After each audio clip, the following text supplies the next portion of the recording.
The New York sky that morning was strangely clear.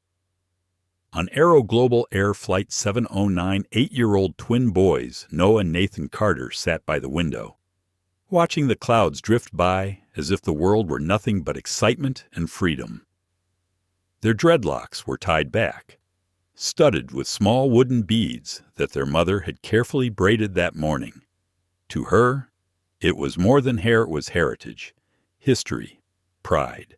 But at 30,000 feet, not everyone saw it. A middle-aged flight attendant with a cold gaze walked past, and in that moment, difference became guilt in her eyes. No one in the cabin knew that. In a few minutes, one small act, crude and prejudiced, would rock the entire American airline industry. And when the world learned who the mother of those two children was, everything would be turned upside down. A black CEO who controls the technology of the skies will not only land that plane, but bring an entire privileged empire down to Earth, too. Today's story is about more than just a flight. It's about dignity, justice, and the silent power of a mother. If you believe that true justice doesn't need to be shouted, please like, share this video, and subscribe to the channel to join us on the flight of silent justice. The morning light over New York looked clean and promising, like a sky that had forgotten yesterday's storms.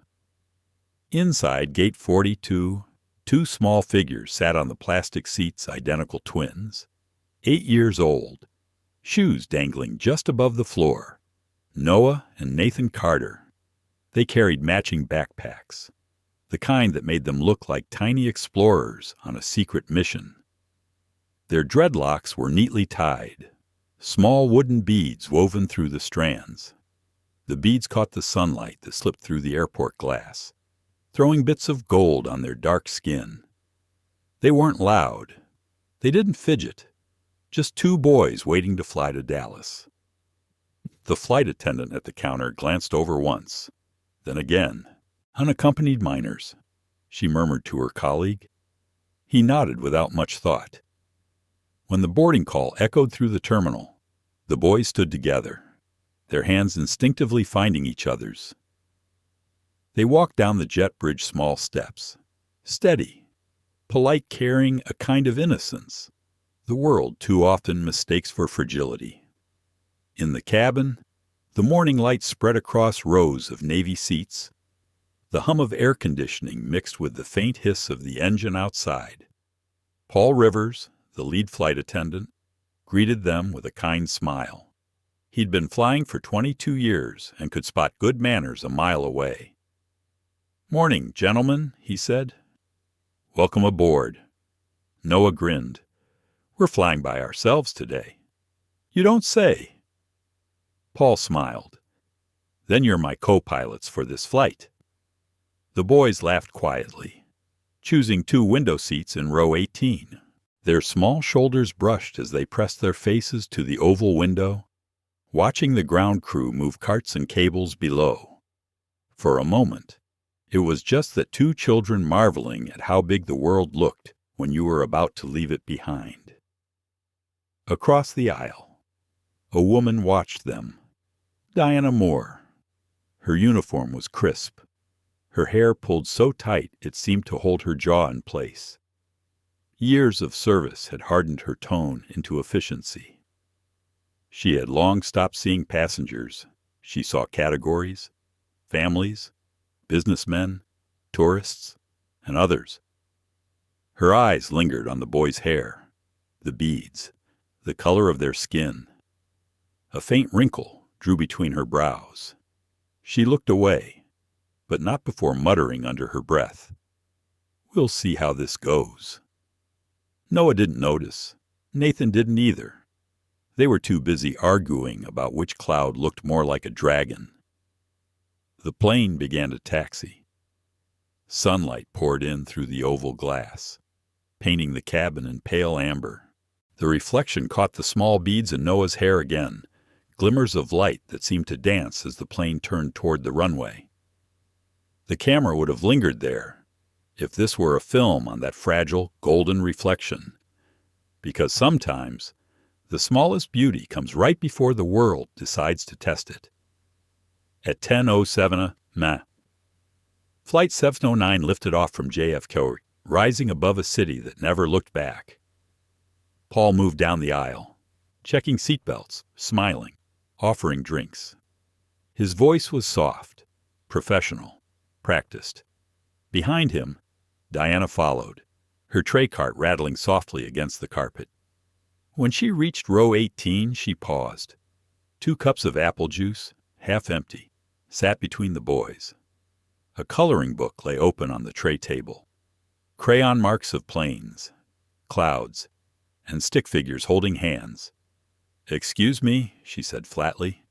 "Try not to make a mess." Nathan looked up, startled. "We're sorry, ma'am." Diana's eyes dropped to a tiny drop of juice glistening on the tray. "Of course you are." Paul turned slightly. "It's fine. Diana, they're good kids." She didn't respond. She just pushed the cart forward, her shoulders stiff. I remember the way silence can shift in a room, how it goes from peaceful to heavy, without a single sound changing. That's what it felt like in that cabin. Noah reached up to adjust one of the beads on his dreadlocks, frowning slightly. "She doesn't like us," he whispered. Nathan shrugged, trying to be brave. "Mom says some people don't understand yet. It's not our fault." Paul overheard them. Something in his chest tightened. He'd flown through storms, engine failures, panic attacks, but it was words like those that reminded him how fragile humanity could be, even at 30,000 feet. From her jump seat near the galley, Diana watched them again. She didn't understand why their hair bothered her. It just did. She'd grown up in a world where rules meant order, where appearance meant discipline. Somewhere along the way, she'd mistaken prejudice for professionalism. Outside the window, the sky stretched endlessly blue, indifferent to the small ugliness unfolding beneath it. When Paul came by again, he found the twins laughing softly, whispering about clouds that looked like animals. He smiled, placing 2 napkins on their tray. "You're doing great. Co-pilots." Noah smiled back. "Thanks, sir." He thought of how proud their mother would be. Back home, that morning, Elena Carter had knelt beside them, her fingers gentle as she braided each lock. She'd said, "Your hair carries stories older than the sky. Don't ever let anyone make you ashamed of it." The boys had promised they wouldn't. But promises are easy when the world still seems kind. The intercom crackled. "Ladies and gentlemen, this is your captain speaking. We've reached cruising altitude, 34,000 feet. Sit back, relax, and enjoy the flight." A ripple of polite applause moved through the cabin. Paul continued down the aisle. Diana followed. Her eyes flicked toward row 18 again. This time, her jaw clenched. The hum of the engines filled every space between words.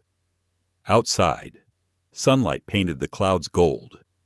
Inside, something colder began to take shape. Noah leaned against the window, tracing the glass with one finger. Nathan whispered, "When we land, Dad's going to take us for ice cream." Noah grinned. 2 scoops. Each. They laughed again, soft and unguarded. And somewhere behind them, a pair of eyes watched, narrowing slightly as if the simple joy of 2 black children existing freely was somehow an act of defiance. From this height, the world below looked small, almost harmless. But prejudice, like turbulence, doesn't always come from outside. Sometimes it sits quietly in the same cabin, waiting, and when it finally moves, it does so without warning. They just wanted to fly. The narrator's voice murmurs over the image of the twins smiling at the clouds. But the world had other plans. Fade to black. somewhere over Pennsylvania. Flight 709 settled into the still rhythm of altitude.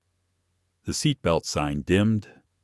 Conversation softened into the quiet murmur of travelers suspended between destinations. Elena Carter's name was printed on the passenger manifest, but her seat was not on that plane. Her son's tickets had been booked under the unaccompanied minor section, a choice she'd made carefully, almost reluctantly. It wasn't easy for her to let go, even for a few hours, but work demanded it. On the 46th floor of a glass tower in Midtown, Elena stood before a wall of screens that tracked planes crossing continents. The SkyLink Systems logo glowed on the glass behind her two intersecting flight paths, forming an infinite loop. She had built this company from nothing but code, vision, and stubborn faith that technology could make the skies safer. Now, her own children were flying under the same systems her company had helped perfect. There was irony in that. Or maybe fate. Her team watched as she checked her phone one last time before the government meeting began. The display showed a single message from the airline confirming her son's boarding. She exhaled slowly, almost smiling. "They'll be fine," said Emma Torres, her COO. Elena nodded. "I know. Paul's on that flight. Paul Rivers, senior flight attendant, 54X Air Force, and one of the few people Elena trusted in the air. Years ago, he had volunteered to beta test SkyLink's first cabin response software, saving a flight during a turbulence malfunction. Since then, he'd become both friend and quiet guardian to the Carter family whenever they flew. Elena believed in systems, but she also believed in people. Paul, she thought, was one of the good ones. At 30,000 feet, Paul moved through the aisle with practiced ease. His hands knew the rhythm of service the way a pianist knows the keys. He understood human nature and motion, how people changed once they were above the ground. Fear softened some. Entitlement hardened others. He stopped near row 18 again. The boys were coloring clouds, whispering, laughing. He let himself smile. Children were the only passengers who never pretended to be something they weren't. From the corner of his eye, he noticed Diana Moore rearranging napkins at the galley counter with sharp, mechanical precision. Her movements were crisp, efficient, rehearsed, but her face gave her away. Lines etched deep from years of discontent. A frown that had forgotten how to lift. Paul had flown with her before. She was competent, punctual, rule-bound. But something in her tone carried a thin layer of ice, especially when dealing with passengers who didn't fit her narrow definition of proper. He'd seen her make passengers uncomfortable without ever breaking a policy. That was her talent. The rules were her shield. Diana's life had not been kind. She joined the airline 25 years ago, when flight attendants were still called stewardesses. She had aged through an industry obsessed with appearances. Her knees hurt now. Her smile had turned professional instead of warm. Somewhere along the way, bitterness had taken root. It showed in how she looked at certain people, especially those who reminded her of everything she'd been taught to look down on. When she saw the Carter twins, her stomach tightened, though she couldn't have said why. Something in their ease unsettled her. Their laughter, their small confidence, it challenged the invisible hierarchy she carried in her bones. "They're just kids," Paul had said earlier. But Diana didn't see children. She saw a test of control. In the control tower of her mind. Elena didn't know yet that this woman existed. But life has a strange way of making the most unlikely people collide. Back in the conference room in New York, Elena's voice filled the air, measured, precise. "We need real-time error detection across all regional hubs. The FAA wants full automation by next quarter." Her colleagues nodded. She didn't look nervous. She never did. But a small silver bracelet on her wrist glinted under the fluorescent light, a bracelet made from recycled aircraft aluminum, a gift from her sons. On the inside, 3 words were engraved: "Fly safe, Mom." She touched it once before switching slides, a mother's ritual. And maybe, beneath her calm, an instinct quiet, ancient, was already whispering, "Something isn't right." Back on Flight 709, Diana walked the aisle again. Paul had gone to check on a passenger in business class, leaving her momentarily in charge of economy. Her gaze drifted once more toward row 18. The boys were giggling at a joke only twins could understand. Noah's beads clicked softly as he turned his head. The sound irritated her for reasons she couldn't name. "Keep it down," she said sharply. The laughter stopped. Nathan blinked, unsure. "Yes, ma'am," he whispered. She turned away, pretending to fix a seatbelt strap on an empty chair. Her jaw clenched. From the galley, another attendant. A younger woman named Karen watched the exchange. She frowned slightly, then looked back at her tablet. People notice cruelty. They just rarely interfere with it. Paul returned a few minutes later. "All good back here?" Diana's tone was clipped. "Fine. Just keeping order." He glanced at her, then at the boys, then said nothing. "You learned not to argue mid-air." The sky had no room for shouting matches, but as he poured coffee for an elderly passenger, a thought crossed his mind. Kindness doesn't need authority. It just needs timing. There's a kind of silence on long flights, a pressureless quiet, somewhere between peace and boredom. That's when people's real selves start to show. Paul's was patience. Diana's was judgment. And for the Carter twins, it was trust. Noah leaned closer to the window, watching clouds part like slow waves. Nathan whispered something about dragons again, and the laughter returned, cautious but pure. It takes so little to disturb innocence. It takes even less to defend it. Meanwhile, in New York, the government meeting adjourned. Elena stepped into the hallway, her phone buzzing with alerts from SkyLink servers. She scanned them quickly, routine data. No issues. For a brief second, she allowed herself to exhale. Her assistant approached. "You want me to order lunch before the next session?" Elena shook her head. "Later. I just need a minute." She stepped to the window. Down below, the city moved like circuitry, tiny cars, lights, lives connected by invisible systems. She didn't know that 30,000 feet above someone was already testing how much she could lose and how far she would go to reclaim it. I've always believed that real storms don't announce themselves. They gather quietly, just out of sight, until one careless act breaks the calm.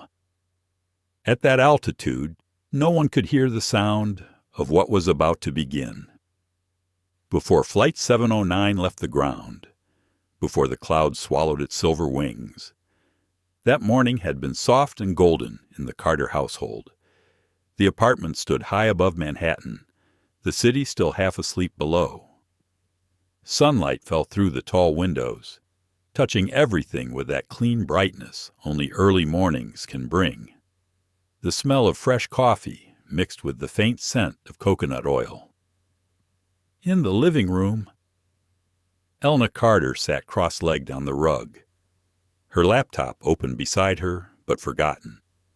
Between her knees sat Noah, patient and proud, while Nathan stood waiting his turn, bouncing slightly on the soles of his feet. Their hair was long enough now for real dreadlocks, not the tiny twists she used to braid when they were toddlers. Each lock told a story of time and care, hours of combing, twisting, and the quiet rhythm of her hands.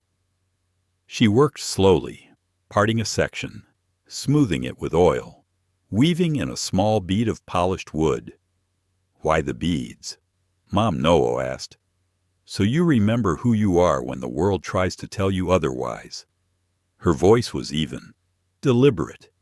"These beads are from Ghana. They carry history.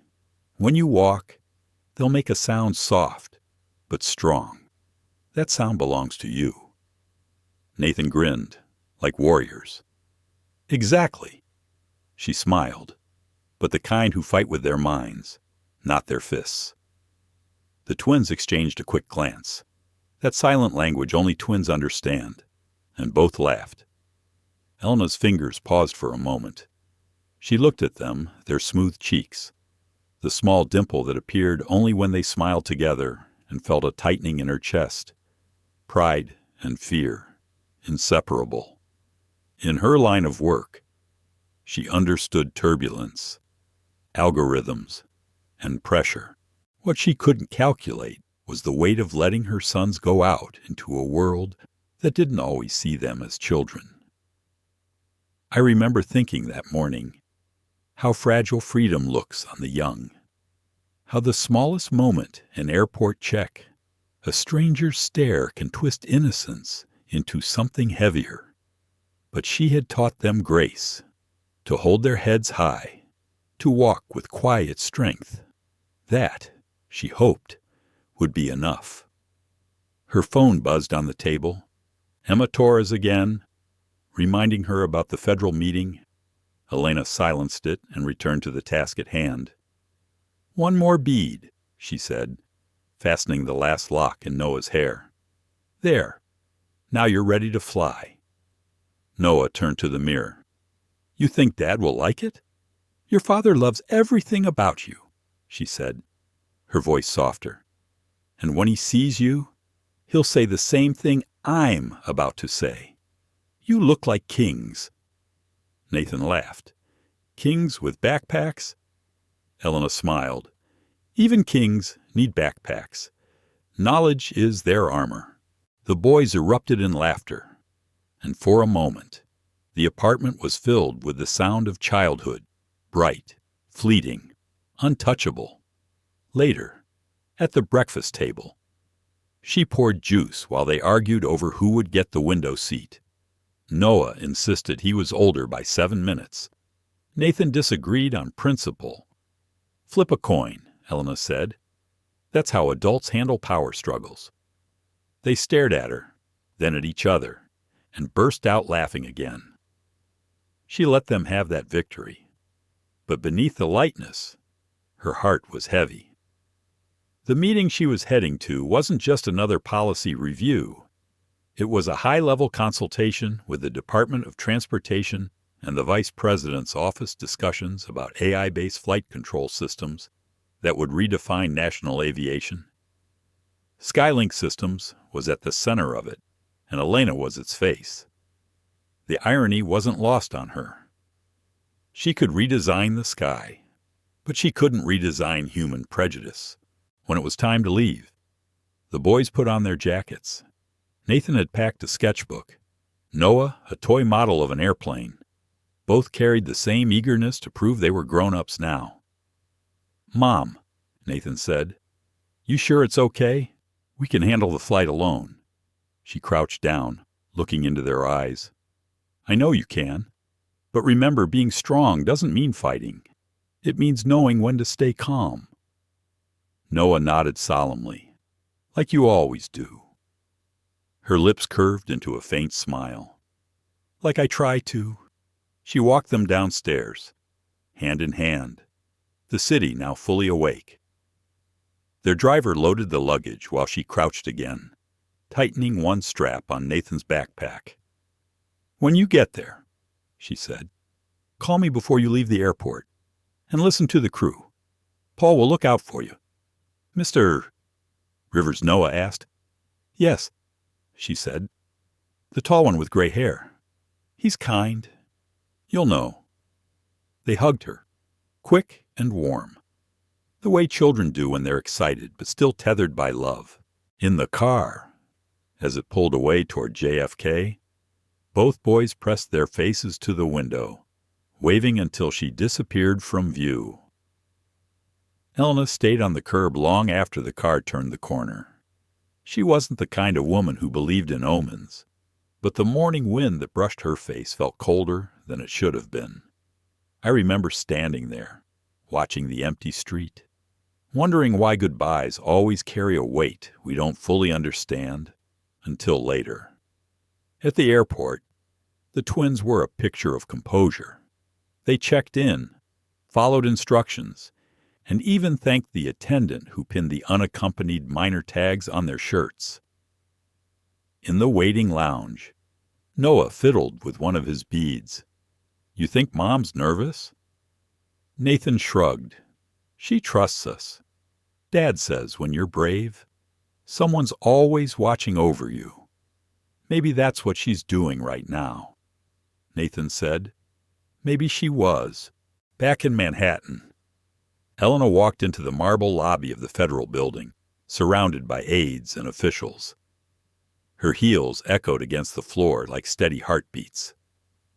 On the elevator ride up, she caught her reflection in the mirrored wall, composed, confident, unreadable. But her thoughts were far above, on that plane gliding into the blue. She imagined them side by side, whispering, laughing, staring at the clouds. She pictured Paul offering juice, the boys thanking him politely. She saw, in her mind, a calm journey. She didn't know that fate had already chosen that very flight to test everything she believed in her intellect, her restraint, her faith in systems, and her quiet conviction that justice doesn't need noise to be heard. For now, she just breathed and stepped into the meeting. Her phone buzzed again. A text came through. Flight 709 on schedule. ETA 152 Poma E Dallas. She smiled faintly. Good. Somewhere deep down, that mother's instinct stirred again, the one that knows before reason does. That silence sometimes means something is about to break. But she brushed it off. She had a nation's sky to protect. And at that moment, she had no idea that before the day was done, her own sky would fracture first. The plane leveled off above the clouds. That thin, steady hum of engines filled every corner of the cabin, the kind of sound people stopped noticing after a few minutes. Flight 709 had entered its calm zone. Noah and Nathan Carter sat side by side, their trays down, coloring a picture of a lion with wings. The crayons rolled slightly whenever the aircraft shifted. They didn't mind. For them, this was adventure, their first flight alone, the first taste of being grown-ups. Around them, the passengers settled into small rhythms of comfort. A businessman typed quietly on his laptop. A young mother bounced her baby to sleep. An elderly couple shared earbuds, listening to something faint and classical. It was peaceful, the way long flights sometimes are when everyone accepts the same invisible truce, silence, and patience until landing. Everyone except Diana Moore. From her position near the galley, Diana watched the twins. At first, it was casual, a glance, a passing note, but her gaze lingered too long. Something in her expression tightened, as if each bead in their hair was a reminder of something she didn't like but couldn't name. To her, order meant uniformity. Politeness had rules, and rules had appearances. Those boys, neat, quiet, well-behaved, still unsettled her. Their dreadlocks, their laughter, their small pride. It was as if they carried a confidence she didn't think they had the right to. I've learned that prejudice rarely starts loud. It begins in the smallest corners of thought, whispered as logic, disguised as discomfort. Paul Rivers noticed it first. He had worked with Diana long enough to read her mood the way pilots read turbulence, small signs, subtle but sure. Her shoulders stiffened, her lips pressed tight. She rearranged things that didn't need rearranging.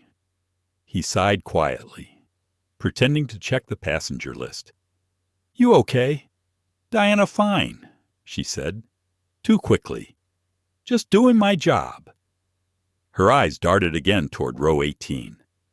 Paul followed her gaze and saw the twins laughing softly, heads bent over the same drawing.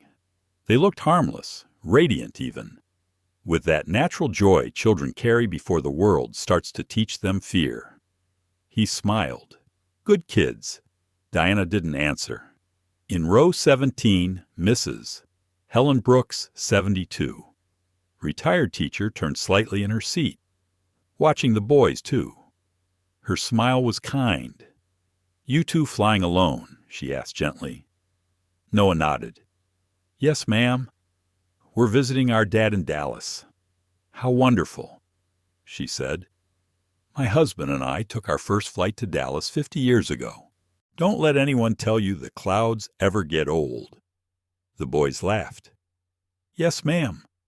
Across the aisle, a tall man in a navy suit, Charles Dean, a software consultant, looked up from his tablet and offered them a piece of gum. "Good for your ears when we descend," he said. Nathan accepted it politely. "Thank you, sir." In those small exchanges, the cabin became warmer. Strangers became neighbors. Humanity visible in gestures so ordinary they're almost invisible. And yet, even in that warmth, one person remained apart: Diana, standing near the beverage cart, watching, frowning, adjusting napkins that were already straight. The human eye can betray more than words ever could. Her glance wasn't long, but it was sharp, the kind that cuts without touching. When Noah lifted his head, he caught her looking. He didn't understand it, the way her eyes narrowed slightly before she turned away. He felt a small pang in his chest. Not fear exactly, but awareness. "A kind of alertness children should never have to learn," Nathan whispered. "She's just tired." Noah nodded, though he wasn't sure. "I remember thinking how quickly joy can shift when someone decides you don't belong in it." Paul made his rounds again. "Serving drinks? Orange juice or apple juice?" "Gentleman apple, please," they said in unison. He chuckled. "Twins instinct." "Huh." They smiled, the kind of smile that comes from feeling seen, even for a second. As Paul poured, he noticed Diana watching again. He kept his voice low. "You need a break. Diana, I can handle the rest of this section." "I said I'm fine," she replied, too clipped. Her hand brushed the tray, straightening a cup that didn't need straightening.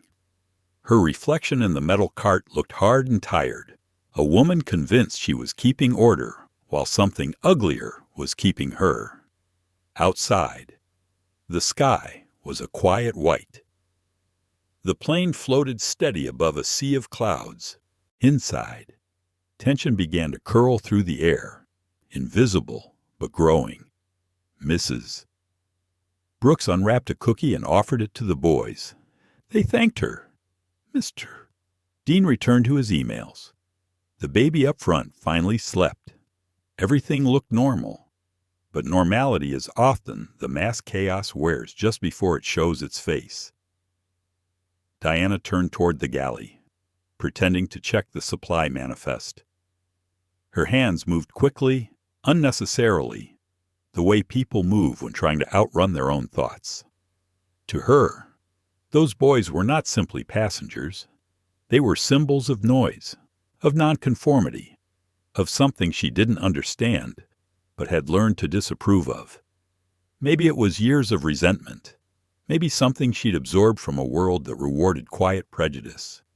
She would have never called herself racist. She just had standards.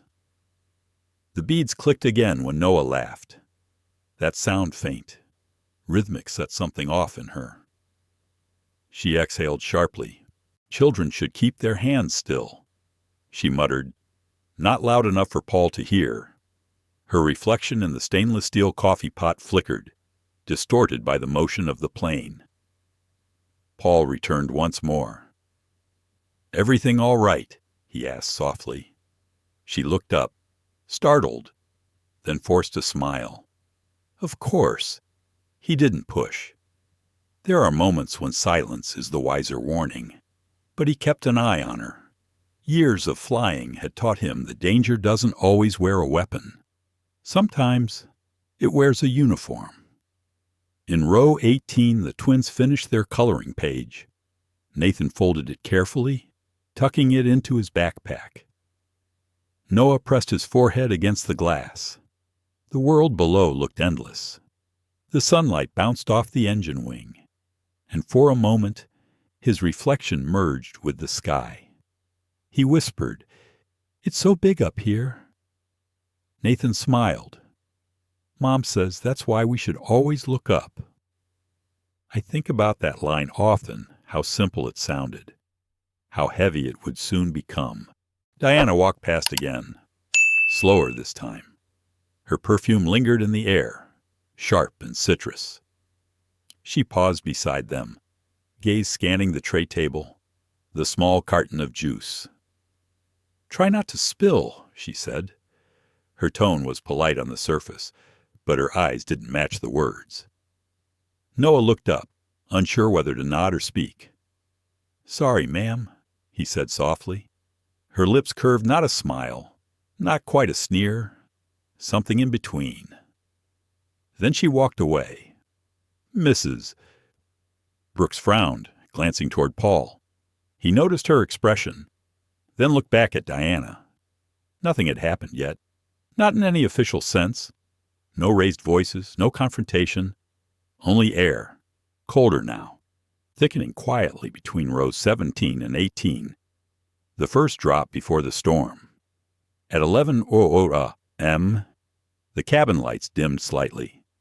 Passengers adjusted their seats, pulling down shades. Flight 709 entered its mid-air lull. Paul checked the monitors near the galley, everything routine. But when he turned, he caught Diana's reflection again in the glass door. Her eyes were still on the boys. He didn't know why, but he felt it then, that familiar warning in his chest. The kind you get when turbulence hasn't arrived yet, but you know it's already on the radar. From a distance, nothing looked wrong. 2 children coloring, a cabin full of calm passengers, a flight attendant preparing service. But justice, like conflict, often begins in silence, and somewhere inside that silence, a storm was gathering its strength. By the second hour of the flight, the sky outside had turned pale and endless. Clouds spread below like an ocean, the horizon glowing faintly gold. Inside the cabin, people had begun to settle into that half-sleeping quiet where time feels suspended. The twins, Noah and Nathan Carter, were still awake. Their tray tables were down, their coloring books open. Small cartons of apple juice balanced between crayons and napkins. They whispered to each other, trading colors back and forth, blue for wings, red for fire. When the plane tilted slightly in turbulence, one of the cartons slid, tipping just enough to spill a thin stream of juice across the tray and onto the floor. It wasn't much, just a child's mistake, the kind that happens every day in 1,000 flights. But sometimes, what breaks a calm is not the act itself. It's the eyes that choose to see it differently. Diana Moore turned from the galley, hearing the sound. Her steps were quick, her voice sharper than the hum of the engines. "What is this?" she demanded. Her tone made heads lift. The boys froze. Noah held the half-empty carton with both hands, eyes wide. "I'm sorry, ma'am. I didn't mean—" "It's all over the floor," she snapped. "You have to be more careful." Paul Rivers looked up from 2 rows ahead, sensing the tension immediately. "It's okay." "Diana," he said, walking toward them, "I'll take care of it."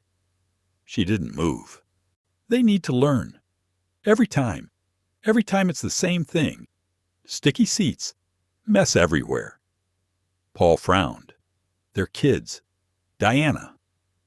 She shot him a look, tight and dismissive. before bending down with a napkin. Her movements were harsh, quick. The boys flinched when the edge of the napkin brushed against their knees. Noah whispered, "We said sorry." Her eyes snapped to him, cold and narrow. "You think sorry cleans it," she said, voice low but cutting. "You kids always make a mess and expect someone else to fix it." Her words weren't loud, but they carried sharp enough to reach the passengers nearby. Mrs. Helen Brooks sat straighter in her seat, brows knitting. "Mr. Charles Dean looked up from his tablet. A quiet unease rippled through the air, like static before lightning. Paul stepped forward, his tone steady. "I'll handle it, Diana." She straightened, lips pressed tight, jaw working as if swallowing something bitter. "Fine," she said finally, handing him the crumpled napkin. As she turned away, her reflection flickered in the window, a face hardened by resentment, distorted by light. Paul knelt beside the boys. "You're okay?" he said softly. "Accidents happen." Nathan nodded, but Noah stared down at his lap. His hands trembled slightly. "I didn't mean to spill it," he whispered. "I know, son," Paul said gently. "Don't you worry. Mrs. Brooks leaned forward, passing a tissue.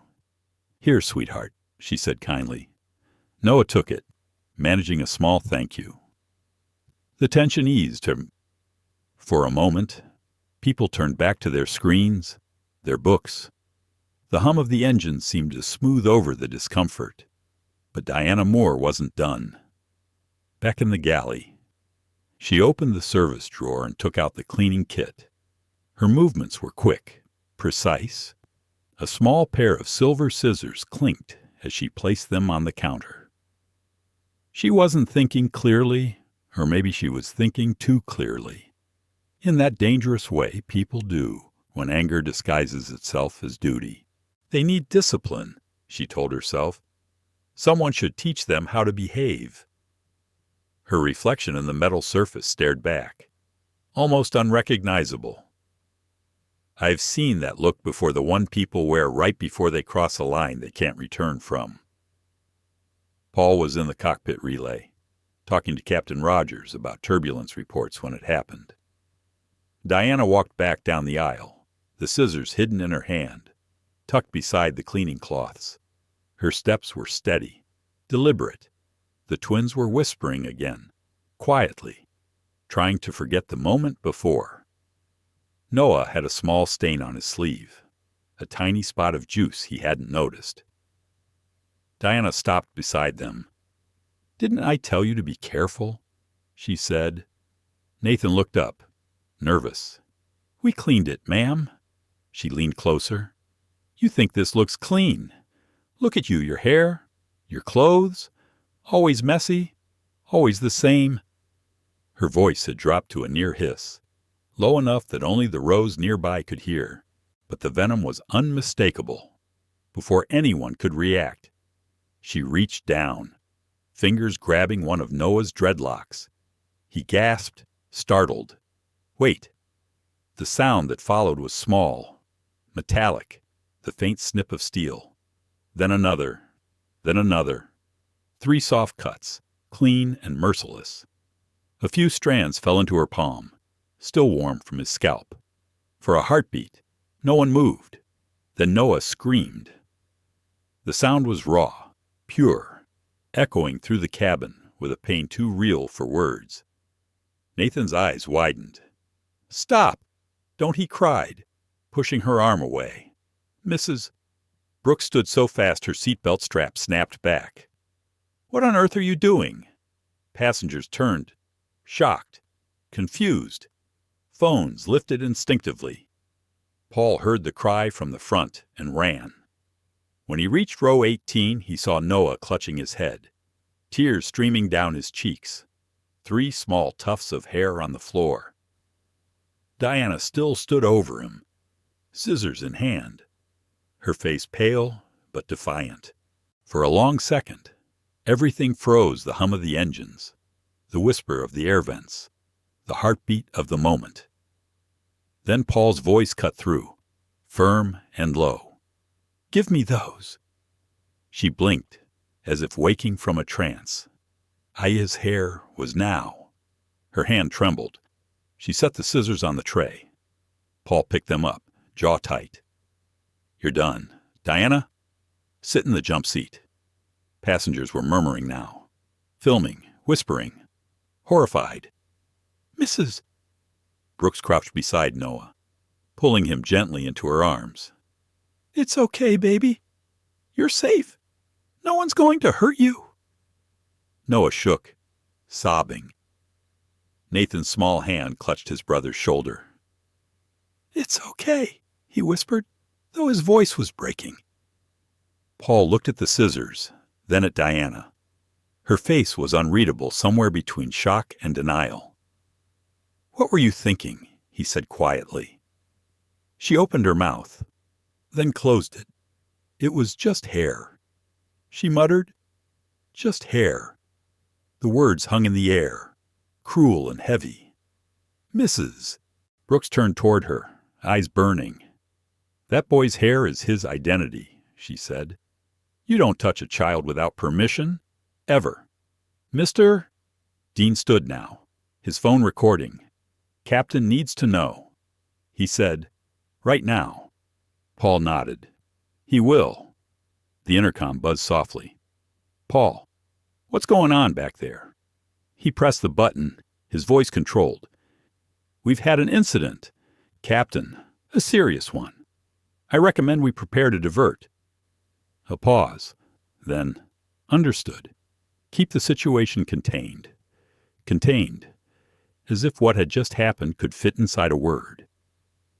The cabin fell into a stunned silence. The only sound left was Noah's quiet crying.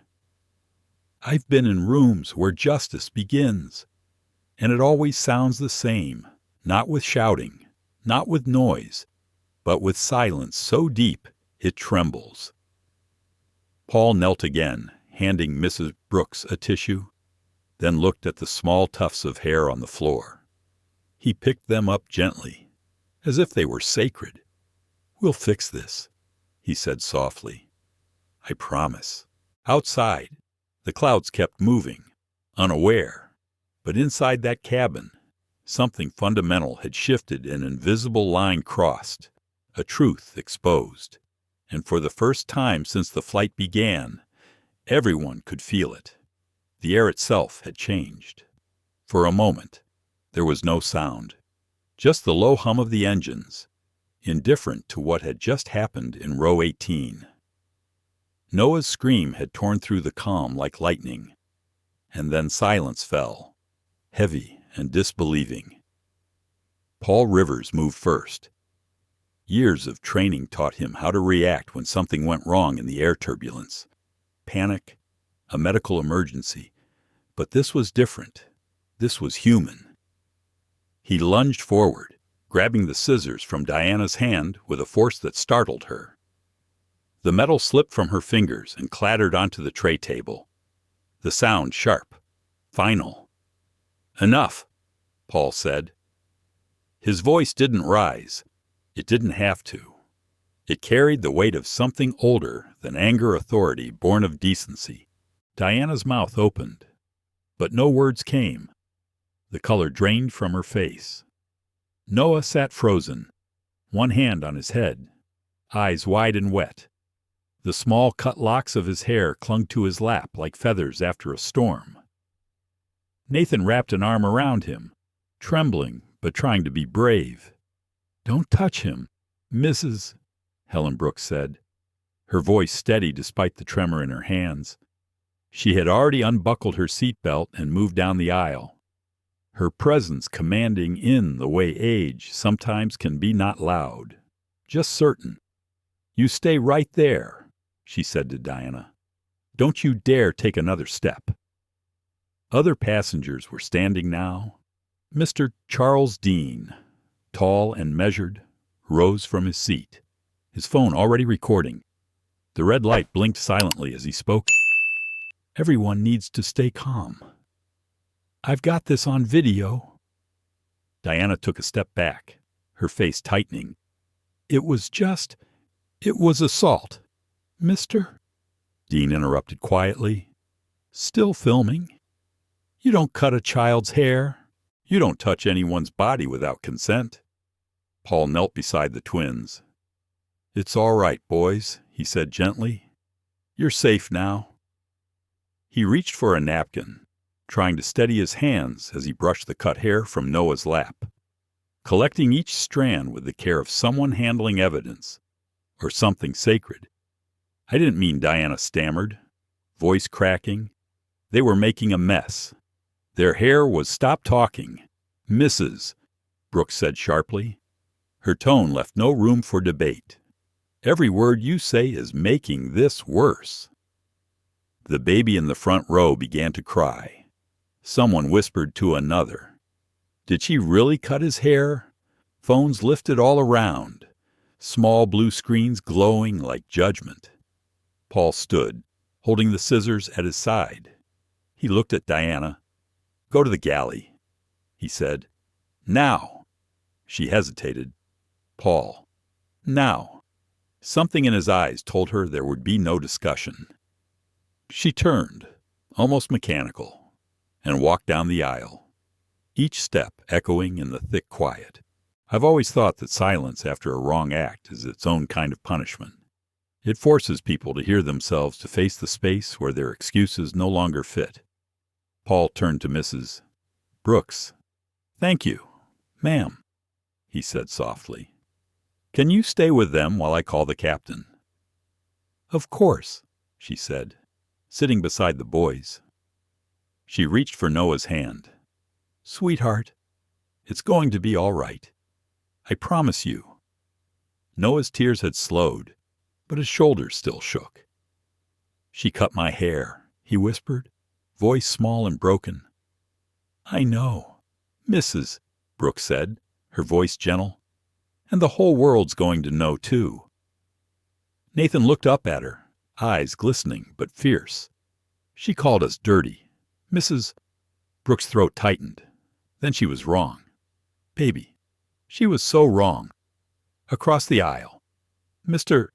Dean lowered his phone. I've got it all, he said quietly. From the start.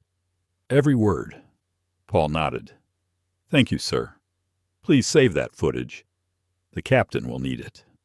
Mr. Dean gave a short nod. Already backed it up to the cloud. There was something comforting about the efficiency of his response, as if reason and technology could restore balance to the chaos. Paul pressed the intercom on the wall, his voice calm but clipped. Captain, we've had a serious passenger incident. I need you to alert ground control and request medical and law enforcement presence at landing. Captain Rogers' voice came back, low and controlled. Copy that. Do you need assistance in the cabin? Not yet, Paul replied.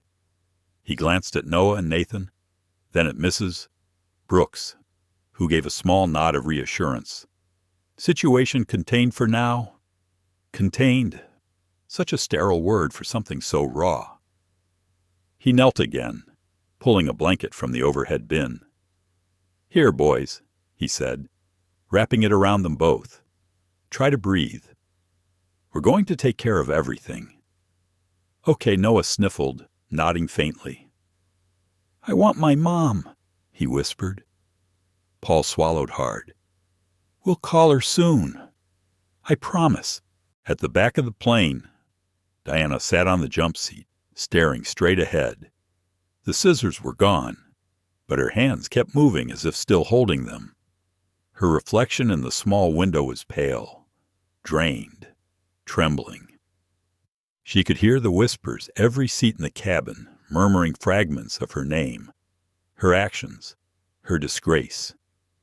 She wanted to explain, to say she hadn't meant harm, but somewhere deep down, the truth had already found her. It hadn't been about the hair. It had been about power. And now, that power was gone. In row 18, The air felt heavy but alive with purpose. Mrs. Brooks smoothed Noah's hair gently, her fingers trembling. "You're brave, darling," she said. "You hear me? Brave. Mr. Dean leaned over the aisle. "Captain's been notified. They'll handle her when we land." Paul exhaled slowly. "We'll probably turn back to New York," he said. "Protocol for incidents like this." Mrs. Brooks nodded. "Good." Passengers nearby murmured their support. "Poor kids," someone whispered. "That woman's finished," another said softly. "I can't believe what I just saw." But belief wasn't the point anymore. It had happened. Everyone had seen it. The cameras had captured it. The truth no longer belonged to her. It belonged to the evidence to the world. Paul stood by the cockpit door for a moment, looking down the aisle. A boy crying softly into a stranger's arms. A woman alone with her guilt. A plane suspended between sky and consequence. I remember thinking, in that moment, how quickly the world can change in the time it takes to draw a breath. How one act, a cut of hair, a flash of anger can expose the fault lines that have always been there, just waiting for someone to step on them. He took a deep breath, then picked up the intercom again. "Ladies and gentlemen, we're experiencing a situation that requires our immediate attention. Please remain seated. We'll be returning to New York shortly. Thank you for your cooperation." The announcement was calm, routine, but every passenger knew this wasn't about turbulence. As Paul walked back down the aisle, he glanced once more at Noah and Nathan. They were holding hands now, heads close together under the blanket. Mrs. Brooks sat between them, one arm around each boy. "You'll see your mother soon," she said softly. "And when you do, she'll make sure justice finds its way." Noah looked up, eyes red but steady. "She always does." Paul turned away before they could see his expression. His hand tightened around the folded napkin that held the cut locks of hair, the small, fragile evidence of something enormous. Outside, the clouds drifted by, pure and white, as if nothing below had changed. But inside Flight 709, every soul aboard knew it had. The engines hummed steadily, the way they always did, indifferent to what was unraveling inside the cabin. But the air itself had changed. It carried something heavier now, the quiet weight of broken trust. Noah Carter sat rigid in his seat, his small hands pressed against his head where the cold scissors had touched him. His breathing came in short, uneven bursts. Beside him, Nathan clutched his brother's arm, whispering his name over and over like a prayer he didn't know how to finish. "Noah, it's okay," he said, voice trembling. "You're okay." But Noah didn't answer. His eyes were wide, wet, unfocused. Tears clung to his lashes, refusing to fall. His body shook not from noise or anger, but from the shock of something deeper, something a child should never have to feel: violation. "Mrs." Helen Brooks leaned closer, her voice low and steady. "Sweetheart," she said softly, "no one is going to touch you again. Do you understand me?" Noah's lips parted, but his voice barely escaped. "She cut it. She cut my hair." "Mrs." Brooks nodded. "I know. Baby, I saw. But listen to me. Nobody has the right to touch your body without permission. Not ever." Her hand rested gently on his back, her touch firm but tender. It was the kind of gesture that anchors someone when the world starts spinning too fast. Nathan's face was red now, anger mixing with fear. "She said we were dirty," he whispered, the words cracking halfway through. "Mrs." Brooks' eyes softened. Then she was wrong. People say ugly things when they're empty inside. But you're not what she said. You hear me. You are not what she said. The boy nodded. though his lips quivered. His gaze drifted toward his brother, whose small fingers still trembled against his scalp. Across the aisle, Mr. Charles Dean lowered his phone. The red light on the screen faded as he stopped recording, but his expression stayed grim. "It's all documented," he said quietly, almost to himself. "Every second." Paul Rivers returned from the cockpit, his voice steady but eyes weary. "Captain's turning us around," he said. "We'll be landing back in New York in about 30 minutes. A murmur passed through the cabin, not loud, just the low ripple of people processing what they'd witnessed. Paul knelt again beside the twins. "You two doing all right?" Noah didn't respond. His eyes followed the window, but his reflection seemed foreign now, his image fractured by light and tears. Nathan spoke instead. "He's scared," he said softly. "He doesn't like when people touch his hair. Mom says it's his crown." Paul felt a lump rise in his throat. He didn't know what to say, so he simply nodded. "She's right," he said. "It is." The plane was quiet, except for the faint hiss of the air vents. Outside, sunlight flickered against the wing. Inside, time seemed to slow every second, stretching, holding, unwilling to move on. I've learned the pain doesn't always come from the wound itself, but from the moment you realize someone saw you as less than human. Mrs. Brooks held Noah closer. "You don't have to talk," she said gently. "You just breathe. Let your heart slow down."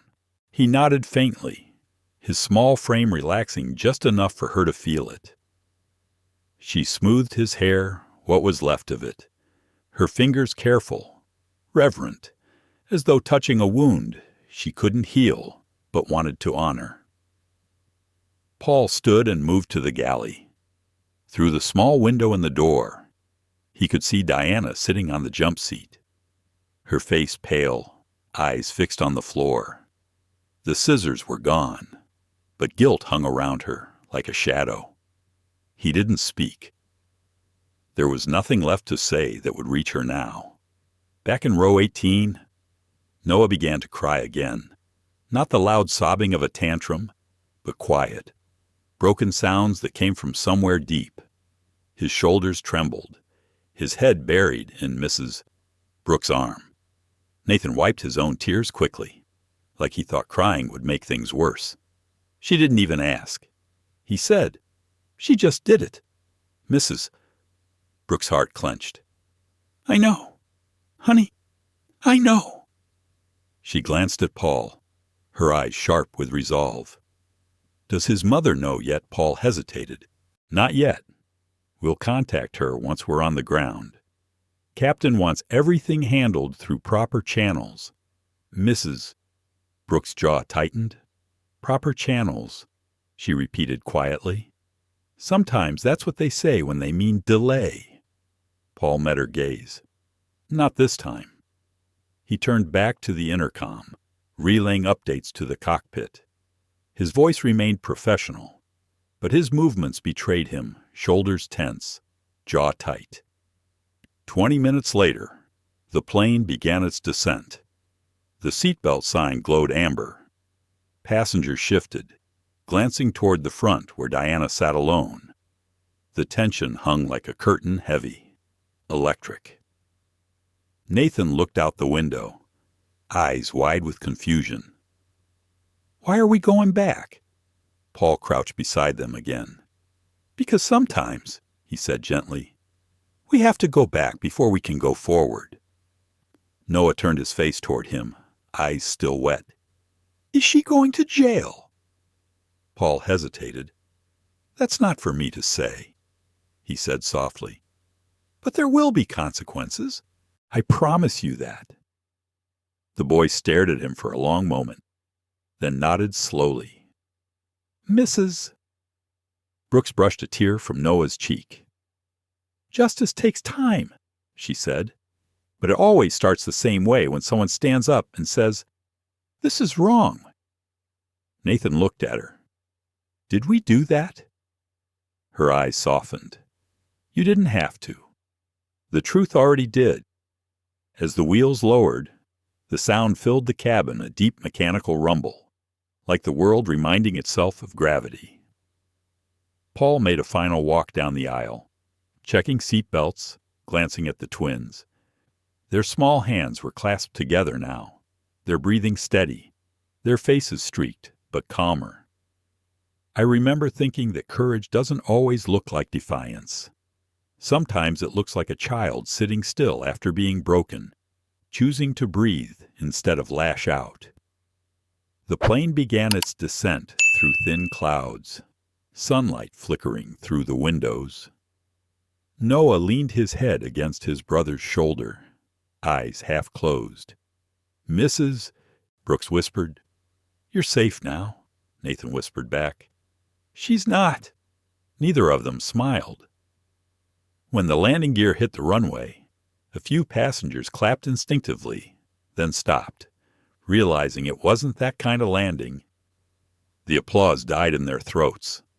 Paul looked down the aisle one last time, the boys wrapped in a blanket. Mrs. Brooks holding them, Mr. Dean staring grimly at his phone.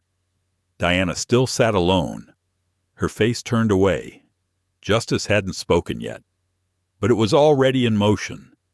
And somewhere in the hum of the engines, in the quiet sobs that had softened into silence, everyone on Flight 709 understood that they had witnessed something larger than a single act of cruelty. They had seen the fault lines of a world that still needed healing. The air inside Flight 709 had grown thick, as if the oxygen itself carried the memory of what had just happened. No one spoke loudly anymore. Conversations, when they came, were whispers the kind people use in churches or after funerals. Paul Rivers stood at the front of the cabin, near the intercom, his hands steady but his heartbeat uneven. Years in the sky had taught him how to navigate storms, both mechanical and human. But this was different. This storm wasn't in the clouds. It was in people. He pressed the small silver button and spoke into the handset, his voice controlled. "Captain Rogers, we need to speak privately." A brief pause, then the pilot's calm reply. "Come forward, Paul." Paul handed temporary control of the cabin to a junior attendant, then made his way up the narrow aisle. The whispers followed him like a draft. He passed row after row of uneasy faces, strangers bound by the same air, the same disbelief. In row 18, Mrs. Helen Brooks still held the twins close. Nathan's eyes were open, unblinking. Noah's head rested against her arm. Quiet now, but drained, as if the last of his courage had slipped out with his tears. Paul looked at them as he passed, offering a small nod. She met his eyes and returned it. Silent understanding between two adults who had seen too much of the world to be shocked anymore, but still had enough heart left to be wounded by it. He reached the cockpit door, knocked twice, and entered. The hum of instruments filled the small space. Captain Rogers sat in his chair, headset on, eyes on the horizon. He was a man of few words, steady, deliberate, the kind people trusted without needing to know why. Paul stood behind him. "We've had a serious incident," he said. Rogers didn't turn. "What kind?" Paul hesitated. "Assault? On a child?" The captain's hand stilled on the throttle. "Explain." Paul did, quietly, fact by fact, stripped of emotion but not of meaning. The spilled juice, the confrontation, the scissors, the cut hair, the crying, the witnesses. When he finished, there was only the sound of engines. The captain took a long breath. "The child's condition?" "Physically fine," Paul said. "Emotionally, no. The mother's not on board. She's in New York. The boys were flying alone to Dallas." Rogers nodded slowly. and the crew member responsible secured in the jump seat. Paul said, "She's calm now, at least on the outside." The captain leaned back, eyes still fixed on the instrument panel. "You have passengers recording several." Another long pause. Then, finally, Rogers turned. His face was calm, but his jaw was set. "We're turning around." Paul nodded. "Yes, sir." Rogers picked up his radio. His voice shifted instantly to that professional calm. Only pilots have the tone that tells you the world is falling apart, but everything will still land safely. "Control. This is Flight 709 en route from New York to Dallas. We have a cabin-level incident requiring law enforcement and medical personnel upon arrival. Requesting immediate clearance to return to JFK." The radio crackled. "Copy that. 709. Confirming nature of emergency." Rogers paused, eyes flicking toward Paul. "Confirmed assault involving crew and minor passengers." There was silence on the other end. Then a curt response. "Return approved. Expect vectors for descent within 10 minutes.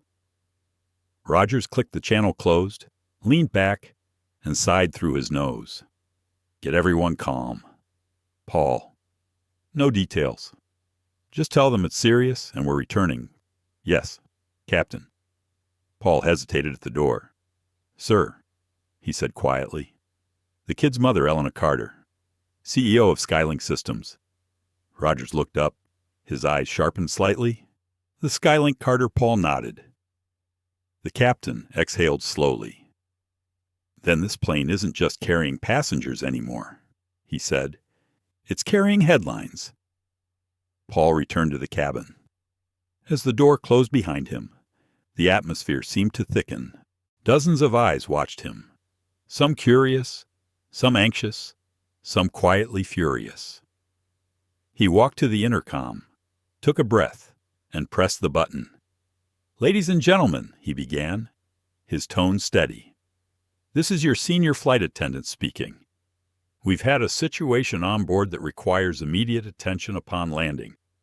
For safety reasons, the captain has made the decision to return to New York. We ask that you remain seated and calm. We'll be back on the ground shortly." There was a ripple through the cabin, gasps, whispers, a low murmur of unease. "Is it the kid?" someone asked. "Is everyone okay?" Another said. Paul didn't answer. He just set the handset down and began a slow walk down the aisle, offering quiet reassurances with his eyes more than his words. "Mrs." Brooks looked up at him. "Good," she said simply. "That's the right call." Paul nodded. "Captain Rogers doesn't take chances." "Mr. Dean lowered his phone and exhaled. "They'll handle her." "Right. That woman, yes," Paul said. "Law enforcement will meet us at the gate." He didn't say what everyone was thinking. This wouldn't end at the gate. Not when the mother was who she was. At the rear, Diana Moore sat perfectly still, her back pressed against the metal bulkhead. The hum of the engine surrounded her, steady and cold. Her uniform looked immaculate, but her face had gone gray.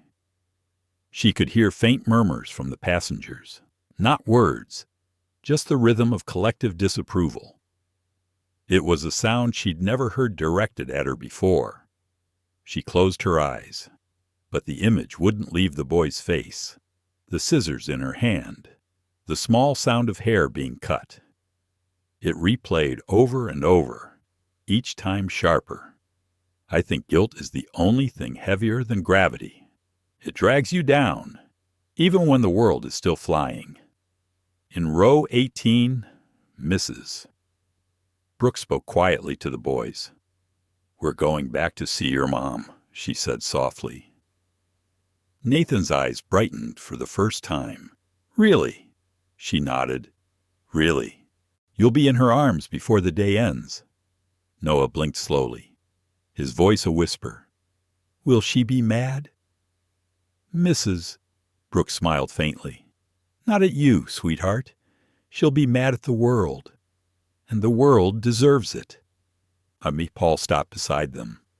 Captain says 30 minutes till landing, he said. You need anything? Brooks looked down at the blanket wrapped around the twins. We're fine, she said. They just need quiet. Quiet. The only sound now was the steady thrum of the engines and the low creak of the cabin adjusting to descent. Outside, the sky was turning darker, clouds thickening as the plane descended through layers of mist. The sunlight dimmed, giving everything inside a pale gray cast like a film reel losing color. 10 minutes later, Captain Rogers' voice came over the intercom. Calm. Firm. Ladies and gentlemen, this is your captain speaking. Due to a serious onboard incident, we'll be making an unscheduled landing back at JFK. We ask for your patience and cooperation. Emergency personnel will meet us upon arrival. Please remain seated with your seatbelts fastened. Thank you. The announcement was brief, but it hit with the weight of finality. People exchanged glances, uneasy but obedient. No one argued, no one complained. Some turned their phones toward the window, capturing the skyline far below the faint outline of New York City returning too soon. Mrs. Brooks leaned closer to Noah. You see those lights? She said softly. That's home. He nodded, staring out at the faint glow. For a child who'd boarded the plane with excitement, the sight meant something different now. Not adventure, but safety. Not arrival, but return. Paul took one last slow walk through the cabin. He glanced toward the galley, where Diana sat motionless. Her eyes followed him, empty, waiting. He said nothing. Justice. He knew. Didn't need words anymore. As the landing gear deployed and the plane began its final descent, the cabin fell into complete silence. Everyone on board, from the oldest passenger to the youngest, felt it, the quiet pull of consequence, the slow, deliberate turning of the wheel of accountability. And somewhere inside that stillness, a truth began to form that sometimes the fastest way forward is turning back. The descent had begun, and the plane's quiet hum seemed to pulse like a heartbeat. Paul Rivers walked slowly down the aisle, ensuring that everyone was seated. The passengers obeyed without question. They all knew, even without details, that something sacred had been broken somewhere behind row 18. Mrs. Helen Brooks still held the boys. Nathan's hand trembled in hers while Noah sat motionless, his gaze fixed on the floor. The small emergency phone, sleek, silver, with the company's logo engraved on it, sat between them. It wasn't an ordinary phone. It was the one their mother had given them before the flight, her just-in-case device. She had pressed it into Nathan's palm that morning with the kind of seriousness children don't understand until the world gives them a reason. If you ever need me, she had said, no matter where I am, you call. I'll answer. Nathan's fingers shook as he unlocked it. His reflection wavered on the dark screen. Paul crouched beside him. You can call her now, he said quietly. We're 20 minutes from landing. She needs to know. Nathan nodded, swallowing hard. Yes, sir. He hesitated, then pressed the single contact marked Mom. The line rang twice. Thousands of miles below, in a glass tower in Washington, D.C. Elena Carter stepped out of a mahogany conference room. The heavy doors closed behind her, silencing the low murmur of voices that had, moments before, included the Vice President of the United States. Her assistant trailed behind, juggling folders and a laptop. Elena's heels clicked against the marble floor, sharp, deliberate. She had just finalized a deal that would integrate SkyLink's new navigation AI into the Federal Aviation Network, a partnership worth hundreds of millions and capable of changing the future of air travel.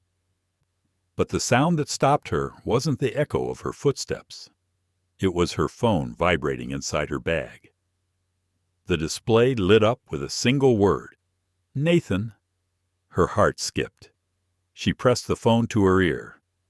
"Hey, baby," she said, her tone instantly softening. "You in Dallas already?" What came next didn't sound like her son. It sounded like a frightened whisper carried from another world. "Mom." The voice cracked, fragile. She cut Noah's hair." Elena froze. The hallway noise fell away. The words didn't make sense. "What did you say?" she asked quietly. Nathan was crying now, his voice trembling between sobs.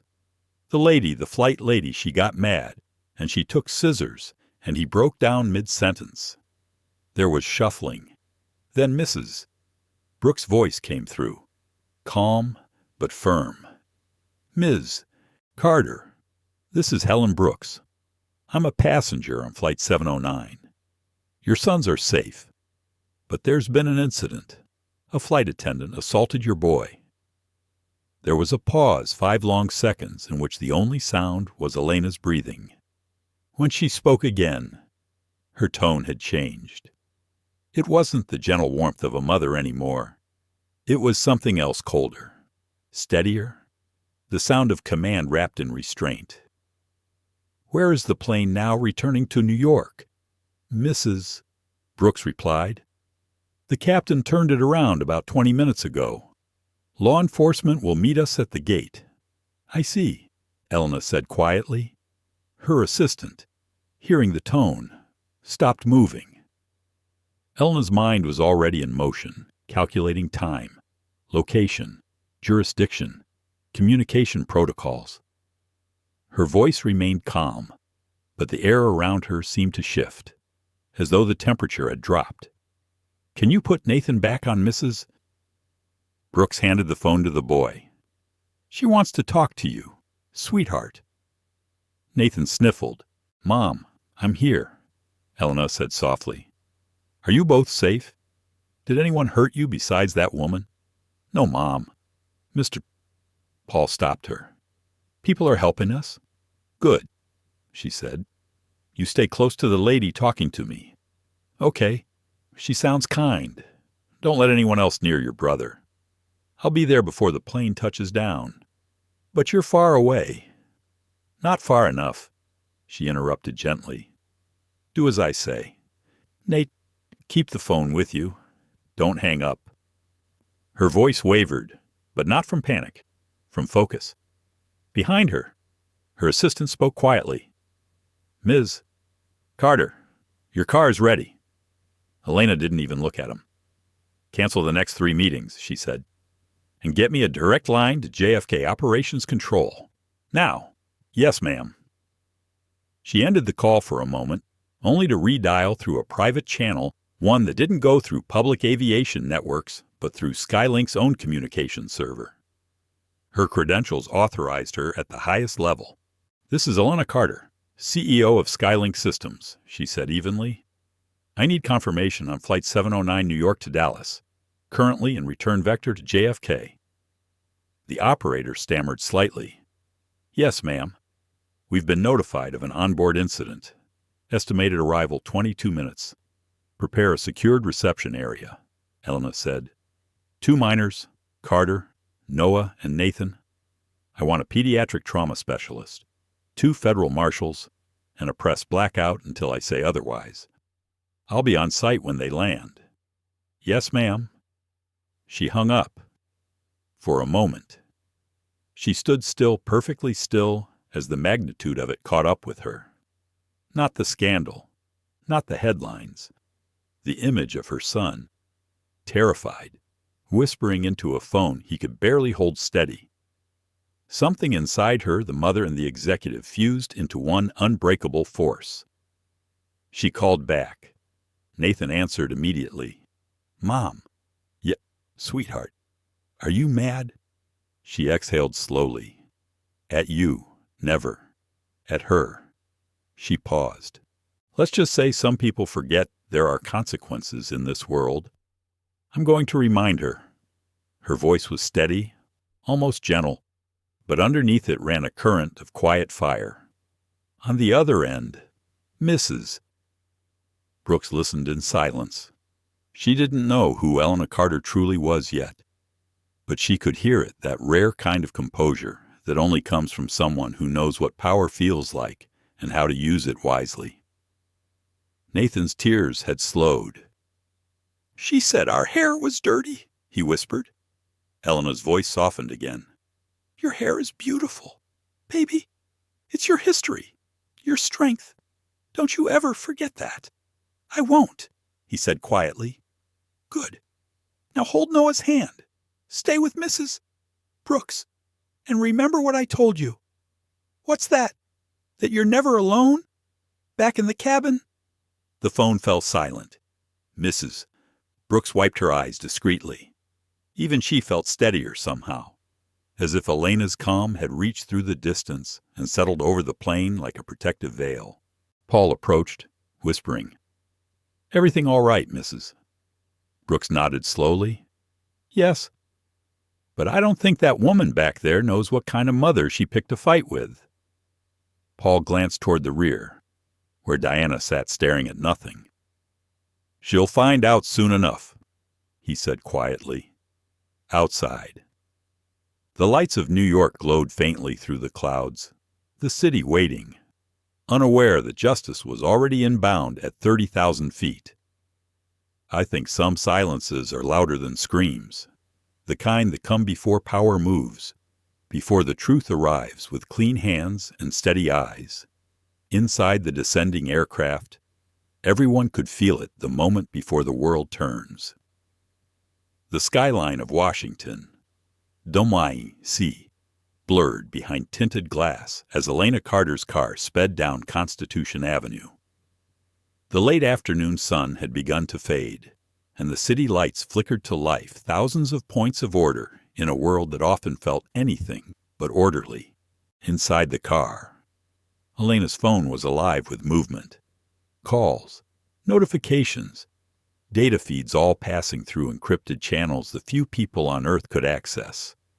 Her reflection in the window was calm, controlled, but beneath that stillness was a precise fury, the kind that does not shout. It moves in silence, deliberate, like a tide-changing direction. Her assistant sat in the front seat, typing rapidly on a tablet. "Ms. Carter, Emma Torres is on line 1. Elena pressed the earpiece into place. Emma. On the other end, Emma's voice was brisk, loyal, and already anticipating the storm. "I just saw the emergency alert come through the SkyLink system. What happened?" "My sons were assaulted," Elena said flatly, "by an employee of AeroGlobal Air, Flight 709 en route to Dallas. They're turning back to JFK now." There was a pause, the kind that happens when disbelief meets the wrong person, to test. "Oh my God. Elena, I don't need sympathy," Elena interrupted quietly. "I need action. I want the full SkyLink Systems feed from Flight 709 cabin sensors, crew communications, camera logs, everything recorded from takeoff to now." "You got it," Emma said. "And the airline terminate the integration contract with AeroGlobal immediately?"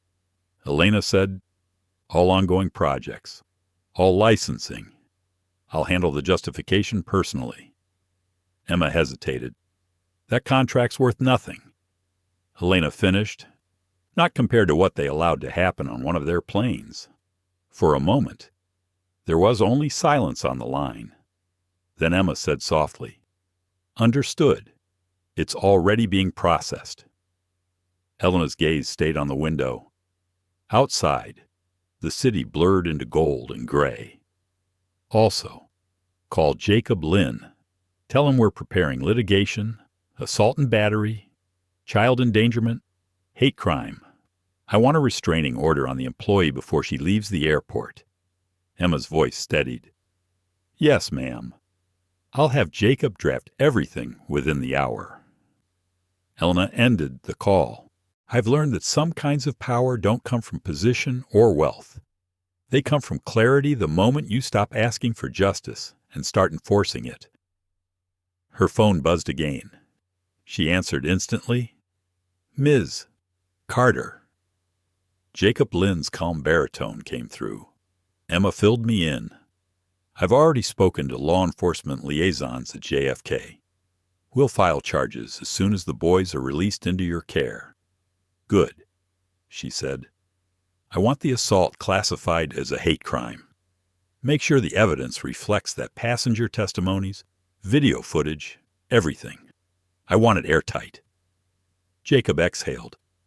Elena, I've worked with you long enough to know not to ask this. But, are you sure you want to go public? Elena's eyes hardened. She humiliated my son in front of strangers.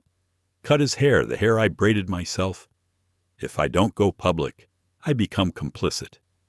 He paused, then said simply, Then we go public. Elena nodded once. Thank you. Jacob, keep me updated every hour. She ended the call and leaned back, closing her eyes for a moment. In the stillness, the image came unbidden. Noah's small face on the phone screen, streaked with tears. Nathan's voice trembling. She cut his hair. It wasn't the violence of it that struck her most. It was the humiliation, the act of someone deciding, in a single careless gesture, that her children's identity was something they could reshape without consequence. Elena opened her eyes. Pull over at SkyLink headquarters, she told the driver. Now.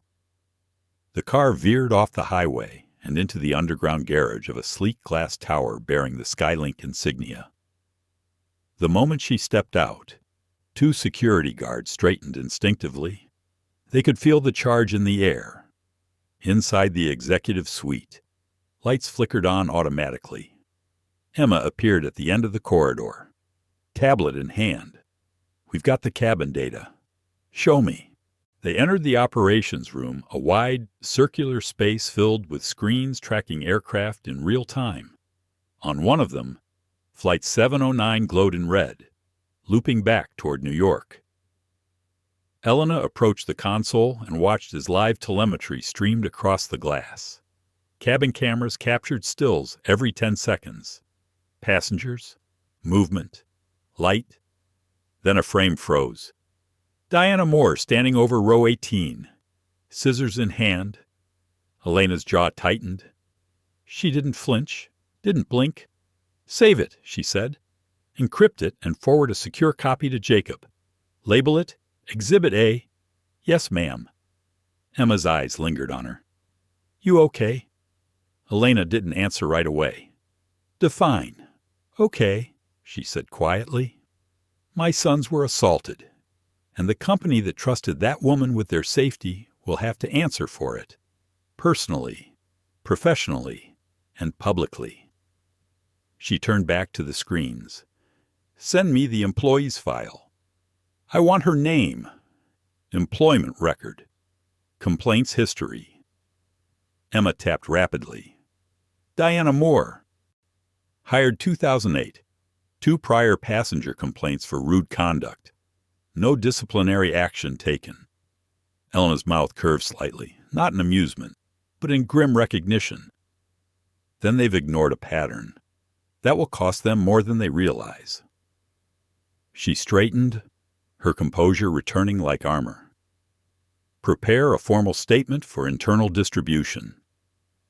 SkyLink Systems is suspending all contracts with AeroGlobal Air pending review of their employee conduct and compliance standards. We expect full accountability and will assist authorities as needed. Emma hesitated. Do you want that leaked? Elena looked directly at her. It won't need to be. Transparency has a way of finding daylight. The 2 women exchanged a silent understanding. They'd both been in enough boardrooms to know that morality rarely drove action, but this wasn't business. This was blood. Elena turned toward the window, her reflection merging with the city lights. Emma, she said, her voice soft now. When you're a woman in power, they wait for you to lose control. They call it emotion when it's actually calculation. Emma smiled faintly. Then I'd say your calculations are about to cost someone a fortune. Not fortune, Elena said quietly. Lesson? 20 minutes later, she was back in the car, the night deepening as they approached the airport perimeter. The radio crackled with updates. Flight 709 on final approach. ETA 7 minutes. Elena clasped her hands in her lap. They didn't tremble. She wasn't angry anymore. Anger was too small for what she carried now. What she carried was precision, the awareness that power, properly used, could rebuild what cruelty tried to destroy. I've seen what happens when dignity is stripped from someone who still remembers their worth. They don't scream. They rebuild the ground beneath them and make others kneel on it. As the airport lights came into view, Elena's phone vibrated once more. Jacob's message appeared on the screen. Police units and social services standing by at Gate 12. Press has been blocked.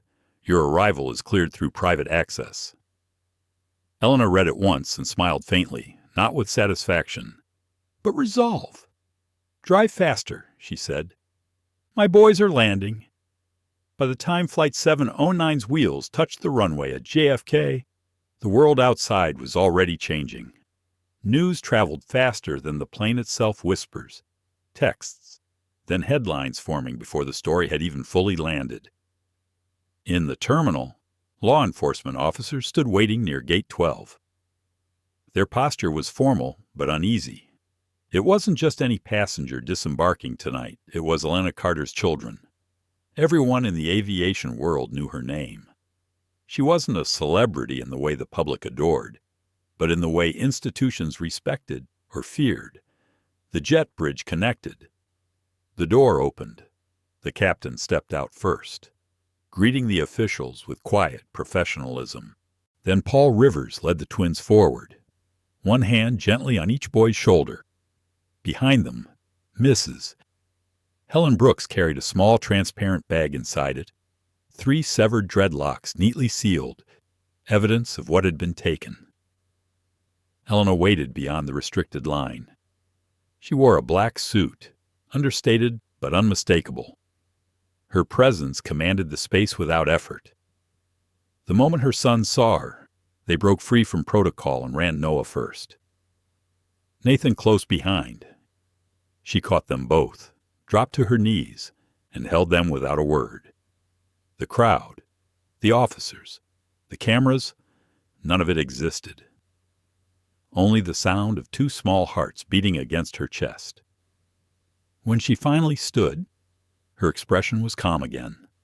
Her voice, when she spoke, was even colder than before. We're going home, she said. Then we go to work. By midnight, work had begun. Jacob Lynn sat in his office surrounded by digital files, flight reports, and transcribed witness statements. His desk looked like a crime scene of paper and precision, everything arranged in order of impact.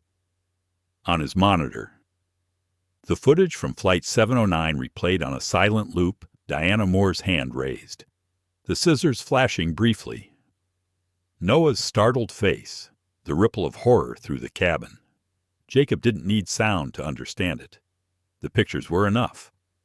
He opened a document labeled Carter v. AeroGlobal Air and began to type.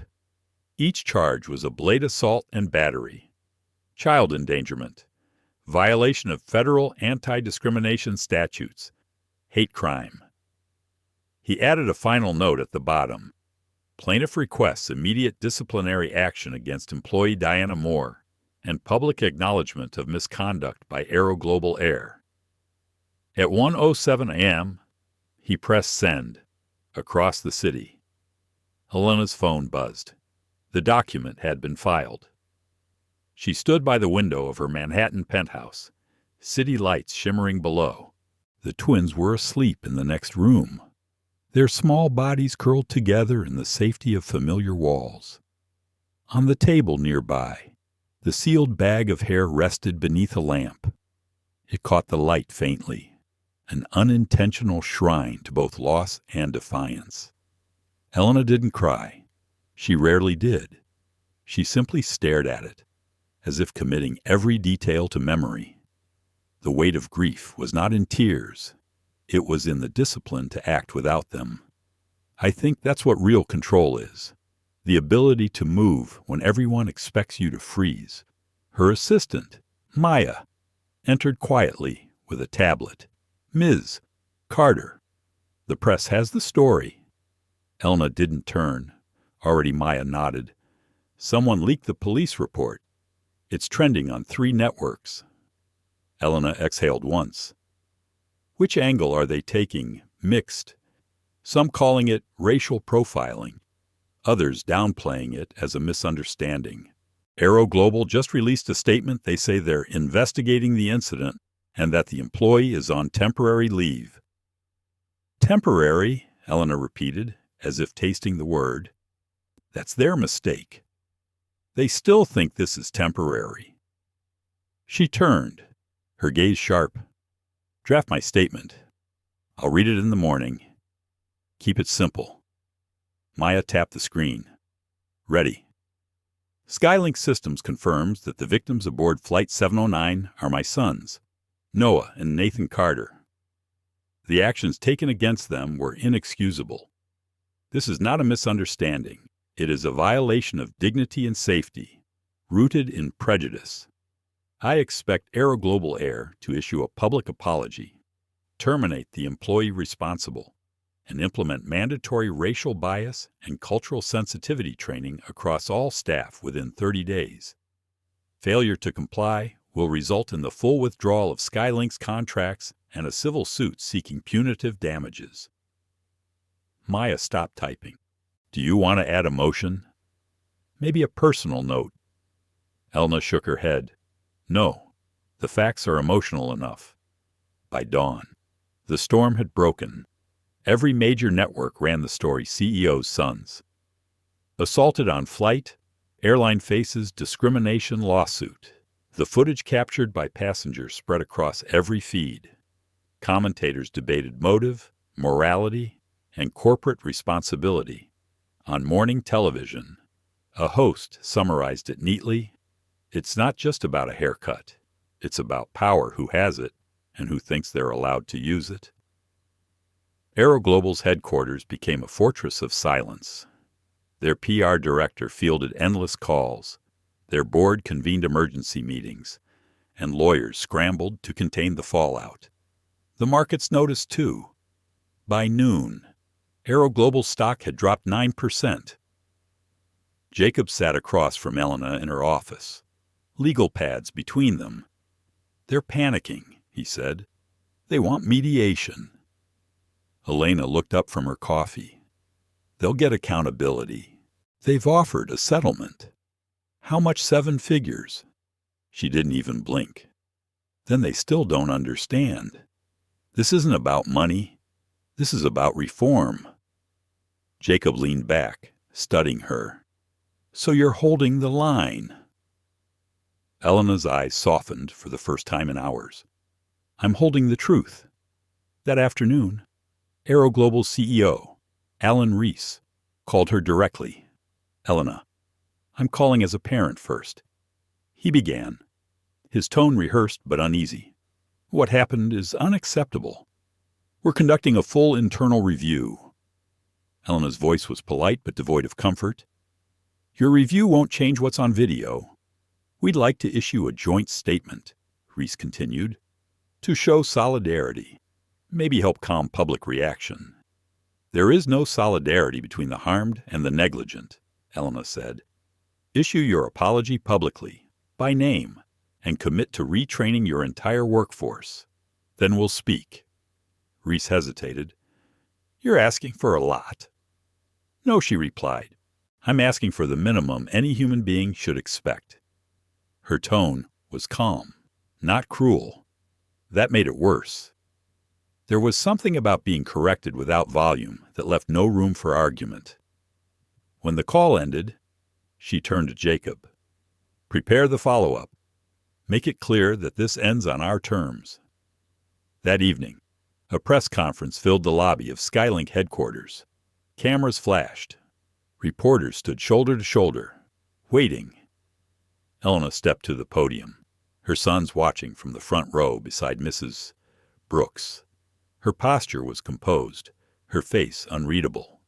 "Yesterday," she began, "two children boarded a plane with excitement and trust. That trust was violated not by the skies, but by prejudice on the ground." She paused, letting silence do the work of emphasis. "This isn't just about my sons. It's about every child who deserves to travel without fear of being treated as less. SkyLink will use every resource at our disposal to ensure that AeroGlobal Air and every airline enforces a zero-tolerance policy for racial discrimination and abuse of minors." She looked directly at the cameras. "We don't ask for justice. We build it." Then she stepped away. No slogans, no dramatics, just the weight of truth left hanging in the air, unchallenged. The runway lights shimmered like a river of glass beneath the night. Flight 709 had landed 20 minutes earlier, but the cabin doors remained sealed. Law enforcement had requested the passengers stay seated while arrangements were made. Outside, the hum of engines had faded into silence. Inside, the air felt suspended, not tense, but heavy, as if the atmosphere itself was waiting for something inevitable to unfold. Paul Rivers stood near the front galley, speaking in low tones, with two officers. Behind him, the passengers murmured softly, their faces dimly lit by the overhead lamps. Mrs. Helen Brooks kept one arm around the twins, who were half asleep against her shoulder. Noah's head rested on her chest. Nathan's small hand clutched hers tightly. The door finally opened. A draft of cooler air swept in, carrying with it a sense of gravity that made everyone instinctively straighten. Then she appeared. Elena Carter stepped into the doorway, the light from the jet bridge framing her like a silhouette carved from discipline and restraint. She wore a tailored black suit, simple and exact, no jewelry, no embellishment. Her face was composed, unreadable, yet the air around her seemed to shift the way it does when a storm arrives without sound. Paul looked up. "Ms. Carter." She gave a single nod. "Captain Rogers authorized my entry." "Yes, ma'am. Officers are standing by." Her gaze moved past him, down the aisle row after row of faces watching her, waiting. The whisper stopped. The cabin grew still. Elena began to walk. Her heels made a soft, deliberate rhythm against the floor. Passengers turned their heads as she passed, not out of curiosity, but respect. She carried the calm of someone who had already decided what justice would look like, and who was now merely delivering it. Near row 18, the boys stirred. Nathan sat up, eyes widening. "Mom." She paused just long enough to place her hand on his head, smoothing the curls near his temple. "It's all right," she whispered. "You're safe now." He nodded, swallowing hard, and leaned against her arm. For the first time since takeoff, Noah looked calm. Elena turned to Mrs. Brooks. "Thank you," she said quietly. Mrs. Brooks nodded. They were brave. Elena's eyes softened for a heartbeat. "So are you." Then she straightened, her gaze traveling to the back of the plane. Diana Moore sat alone in the jump seat, hands clasped in her lap. Her posture was rigid, her face pale. She looked up as Elena approached, then immediately looked down again, the instinctive reflex of someone who has spent her life wielding small power and suddenly realizes it has expired. When Elena reached her, she stopped. The distance between them was no more than 3 feet, yet it felt like miles of moral divide. For a moment, no one spoke. The engines ticked quietly in the cooling air outside. Then Elena said, very softly, "Do you know what you just did?" Her voice was not raised. It didn't need to be. It carried the weight of certainty, the kind that makes truth sound like a sentence. Diana swallowed. It wasn't. Elena cut her off with a small movement of her hand. You cut a child's hair without permission. You humiliated him in front of strangers. You took something sacred because you thought it was trivial. I didn't mean Elena's gaze didn't waver. Yes, you did. You meant to show power. The problem is you don't have any. There was no anger in her tone, no tremor, just clarity, the clean precision of someone describing gravity to a falling stone. Diana's lips trembled. I made a mistake. Elena leaned slightly closer. No, you revealed yourself. The words hung in the air like frost. Behind her, the cabin was silent. Every passenger could feel the shift that this was no longer about race or policy or even the law. It was about dignity meeting arrogance, and dignity winning without raising its voice. Elena straightened again, her expression unreadable. You'll answer for what you've done, she said simply. Not to me, to the truth. At that moment, 2 officers stepped forward from the galley. One of them, a woman with calm eyes and a measured voice, spoke. Miss Moore, you're under arrest for assault and endangerment of a minor. The sound of the metal cuffs locking was quiet, almost delicate, yet it filled the cabin more completely than any shout could have. Diana didn't resist. She lowered her head as the officers guided her out of the seat. For a brief moment, she looked back at Elena, not pleading, not apologizing, just realizing. That's the thing about justice. It doesn't arrive to punish. It arrives to mirror what was already there. As the officers led her toward the exit, passengers shifted in their seats, some turning away, others watching in solemn silence. No applause, no murmurs of satisfaction, just the still, unspoken understanding that something right was being restored. Elena remained where she was, eyes following until Diana disappeared through the door. Only then did she turn back toward her sons. Noah reached for her hand. She took it and knelt beside him. Does it hurt? She asked softly, brushing the uneven edges of his hair. He shook his head. Not anymore. She smiled faintly, the first real smile of the night. Good. Because from now on, you decide who touches it. You understand. He nodded. Nathan leaned in. Are we in trouble? No, she said gently. But she is. Mrs. Brooks exhaled quietly, watching the exchange.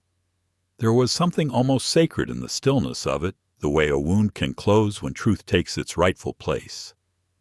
Paul approached, his voice low. Ms. Carter. The captain sends his respect. We're cleared to disembark. Thank you, Paul, she said, for everything. He gave a small, tired smile. Just doing what was right. Exactly, she replied. That's what makes it rare. Outside, the tarmac was lit with floodlights. Reporters waited beyond the barrier, flashes already beginning to strobe. Police vehicles idled nearby, doors open, engines humming. Elena stepped off the plane holding her son's hands. The air smelled faintly of rain and jet fuel, sterile, sharp, but somehow cleansing. Behind them, the officers escorted Diana toward a waiting car. She walked with her head lowered, shadow swallowed by the flashing lights. The crowd watched in silence. No one cheered, no one shouted. Justice doesn't perform. It arrives quietly, takes its seat, and lets the world adjust to its presence. Elena glanced once toward the media wall, then turned away. Come on, she said to her boys. Let's go home. As they walked toward the waiting SUV, the night seemed to soften. The cameras kept flashing, but their light couldn't touch the calm around her. Inside, Noah leaned against her arm, and Nathan whispered, "Mom." "Yes." "Baby, are we safe now?" She looked out the window at the plane behind them, the same aircraft that had once carried fear and now carried the weight of a lesson. "Yes," she said, "we are. I think the most powerful moment in any story isn't when justice shouts, it's when it exhales. And somewhere above the runway, in the echo of that quiet night, the world seemed just a little more balanced." The night air was colder now. The storm of flashing lights had faded, leaving only the low hum of engines and the soft murmur of police radios. The tarmac gleamed under the floodlights, scattered with reflection streaks of white, gray, and the faint amber of motion. Elena Carter stood near the base of the stairs, her arms wrapped around her son's. She held them close, as though her grip could erase what had happened. Noah's face was pressed against her shoulder, his breathing uneven but slowing. Nathan clung to her waist, his small fingers curling into the fabric of her suit. For a long time, no one spoke. The police had already taken Diana away. The plane sat behind them, silent and emptied, a monument to the night's cruelty. Even the reporters had grown quiet now, their voices dimmed by the weight of the moment they had just witnessed. Elena lowered her head slightly and brushed her lips against Noah's temple. "You're safe," she murmured. "It's over. But of course, nothing is ever really over. It just shifts shape.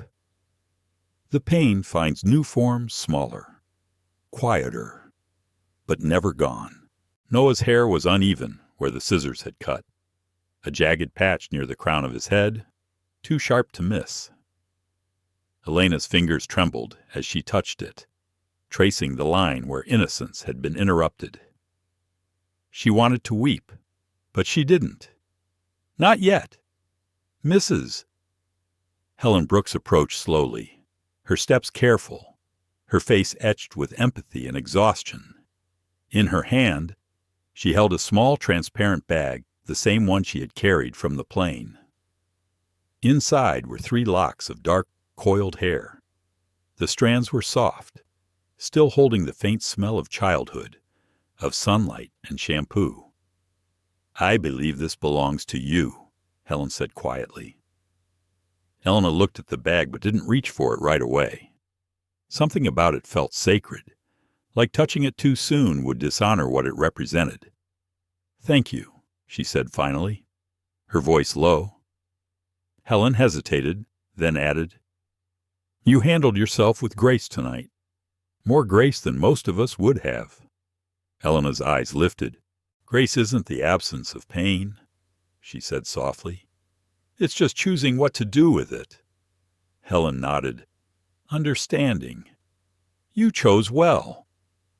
She handed the bag over, and Elena took it carefully, holding it in both hands. The plastic crinkled slightly, fragile against the weight of what it carried. For a moment, no one moved. The wind picked up, tugging at Elena's hair, making it flutter across her face. Behind her, the police cars began to disperse, one by one, until only a few remained. The floodlights dimmed, the night reclaiming its shadows. Elena looked down at the bag again.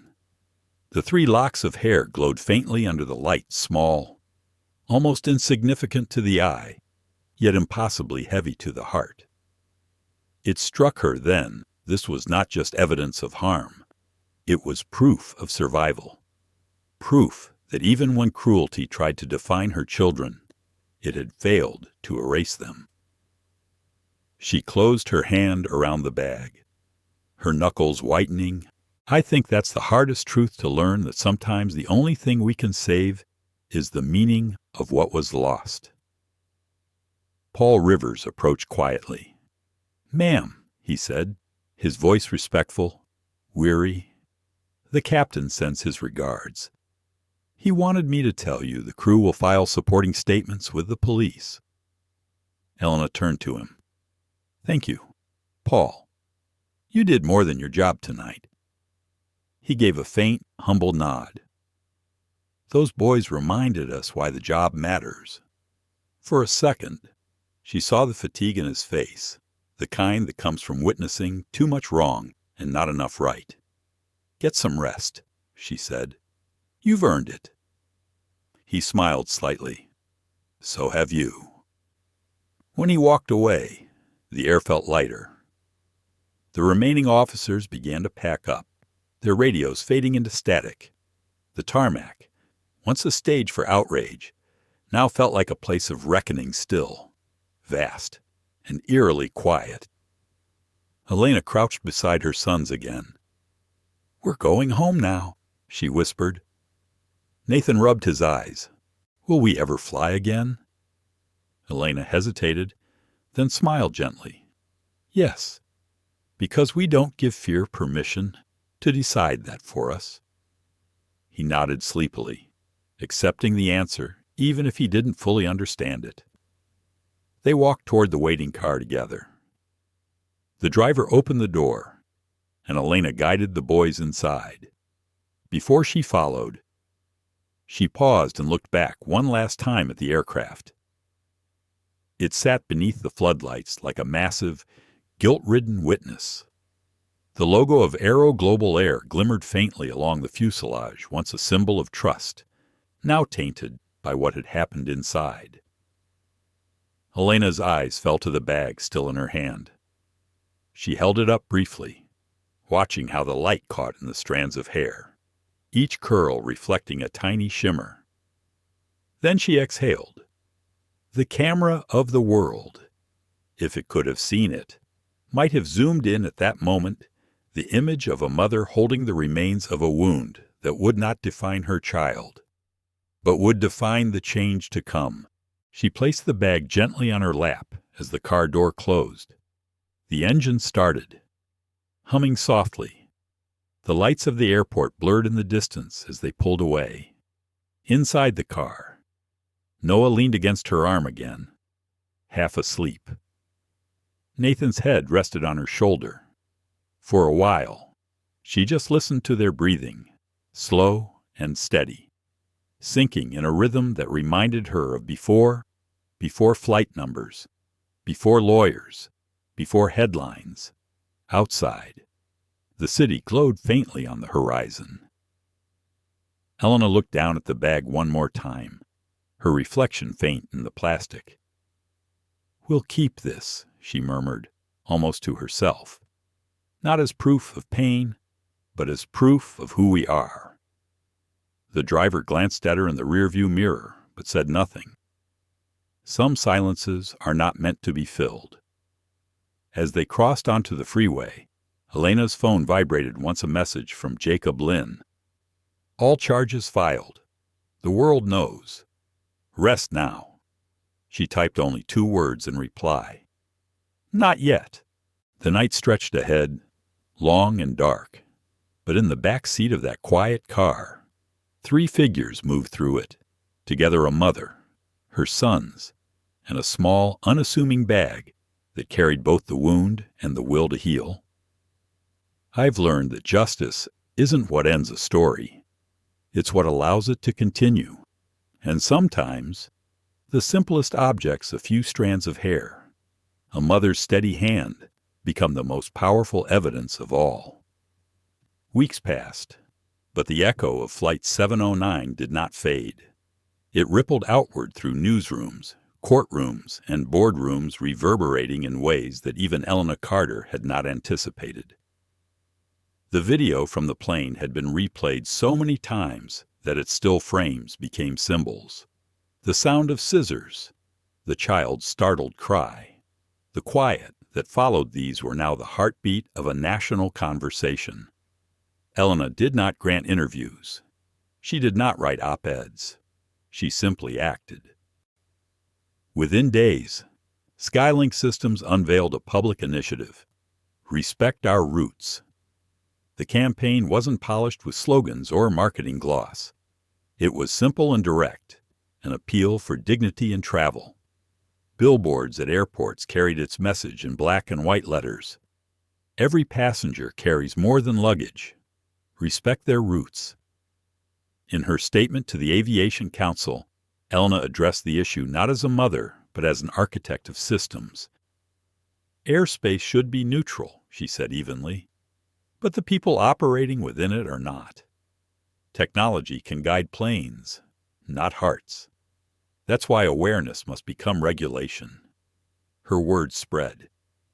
Airlines across the country found themselves under pressure, not from regulators first, but from the public. Passengers demanded new codes of conduct. Unions called emergency meetings. Policy writers began drafting what would become the Cultural Awareness and Minor Passenger Protection Act. The act proposed mandatory bias training for all airline staff, standardized guidelines for handling unaccompanied minors, and explicit recognition of cultural hair and dress as protected personal identity. For most, it sounded overdue. For some, it sounded radical. For Elena, it was non-negotiable. Inside AeroGlobal Air's headquarters, panic had settled like a fog. Their PR teams had exhausted apologies. Their executives avoided interviews. The once proud airline had become a cautionary tale. Routes were suspended under federal review. Regulators cited systemic training deficiencies. Investors fled. Within a month, AeroGlobal stock fell 37%.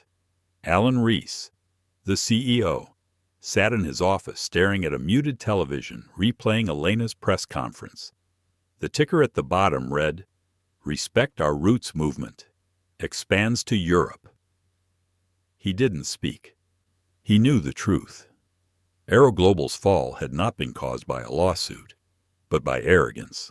Meanwhile, Elena worked quietly from SkyLink's headquarters.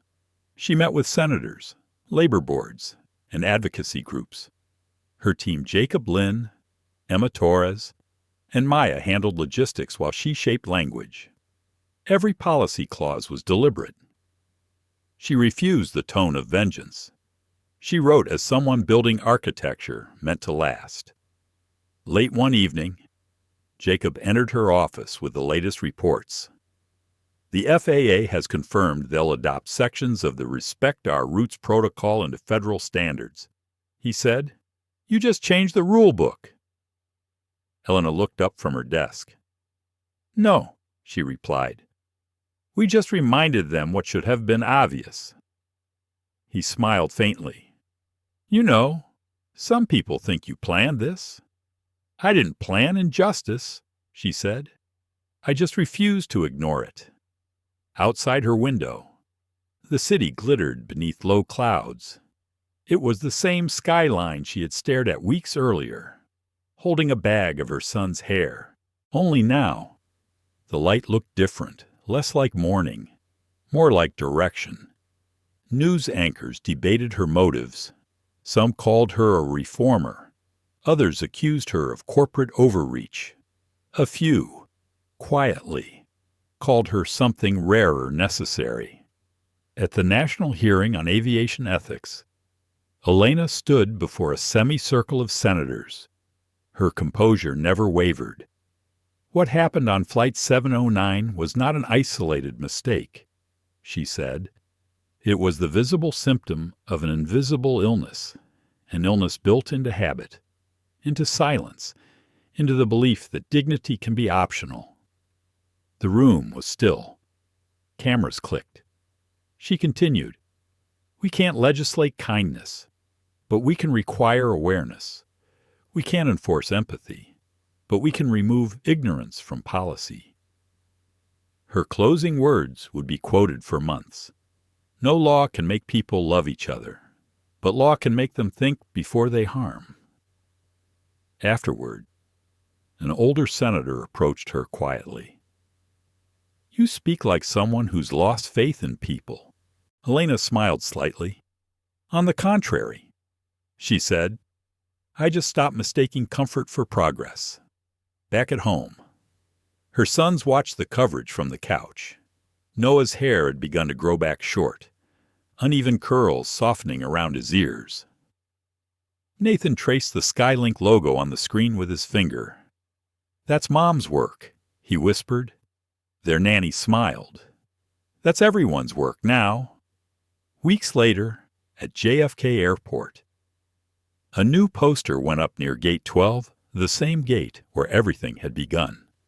It showed two children sitting by a window, their dreadlocks catching the sunlight. Beneath it, a line read, "Every route deserves respect." Travelers stopped to look. Some took photos. Some smiled. A few, quietly, wiped away tears they didn't expect. From a distance, Elena watched the installation with Jacob and Emma beside her. "Do you think it will matter?" Emma asked. "It already does." Elena replied, "People notice what's visible. But change happens when they start noticing what isn't." They stood there a moment longer before heading toward security. The airport announcements echoed overhead, flight numbers and destinations filling the air with ordinary noise again. But somewhere in that sound, something small and invisible had shifted. I think that's how revolutions often begin, not with a bang, but with a correction, not with fury, but with the quiet insistence that dignity must be written into the rules. That night, headlines announced that the Cultural Awareness Act had passed its preliminary vote.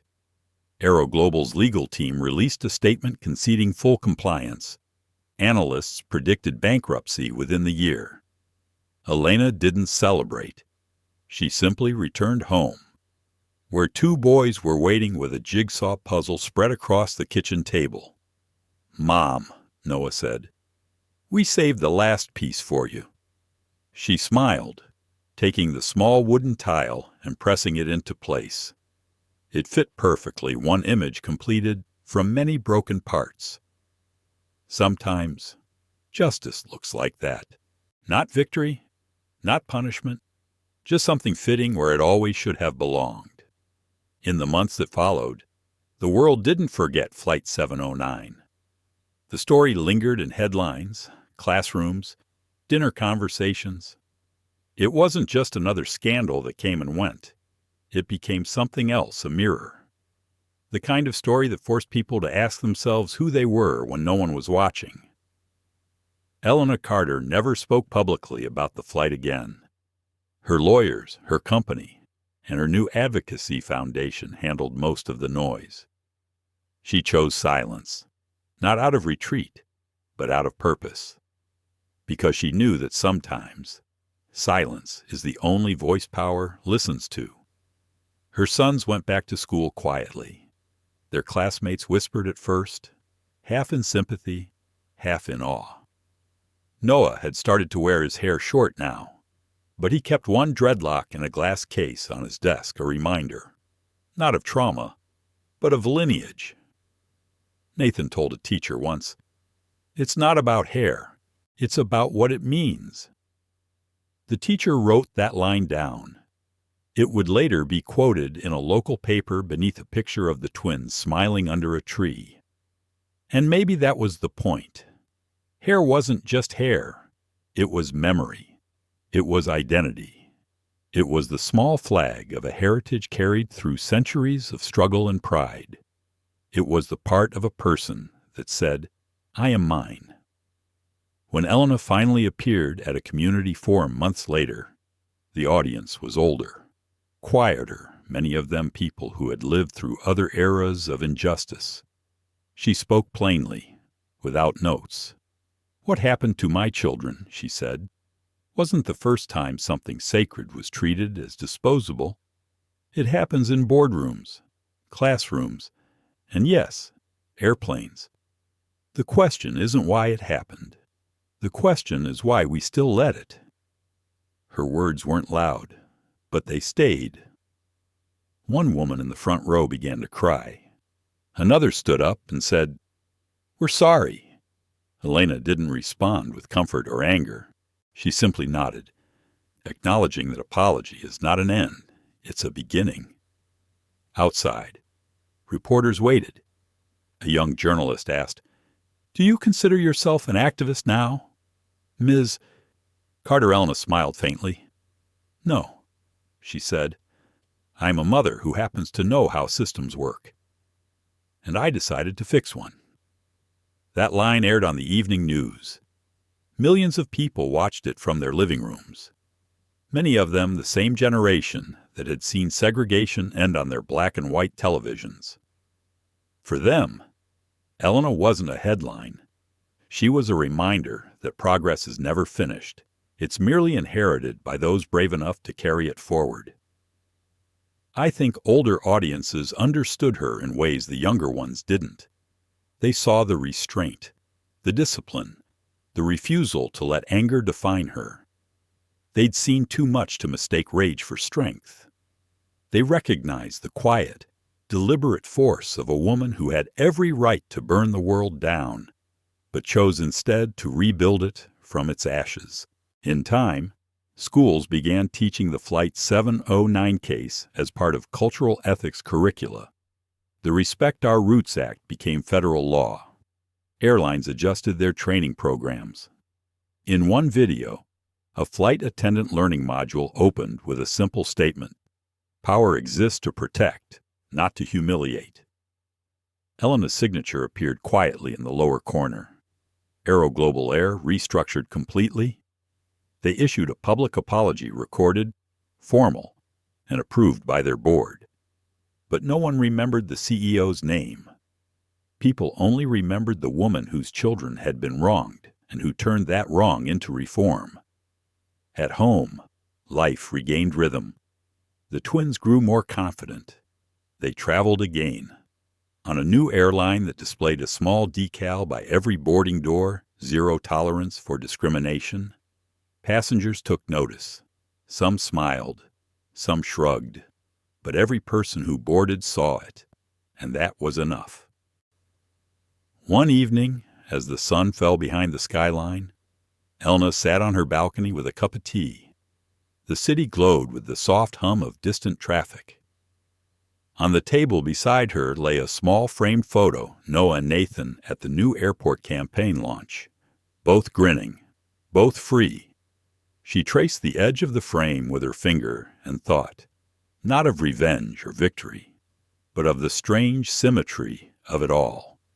The very world that once allowed a stranger to cut her son's hair was now covered in posters demanding that no one touch a child's body without consent.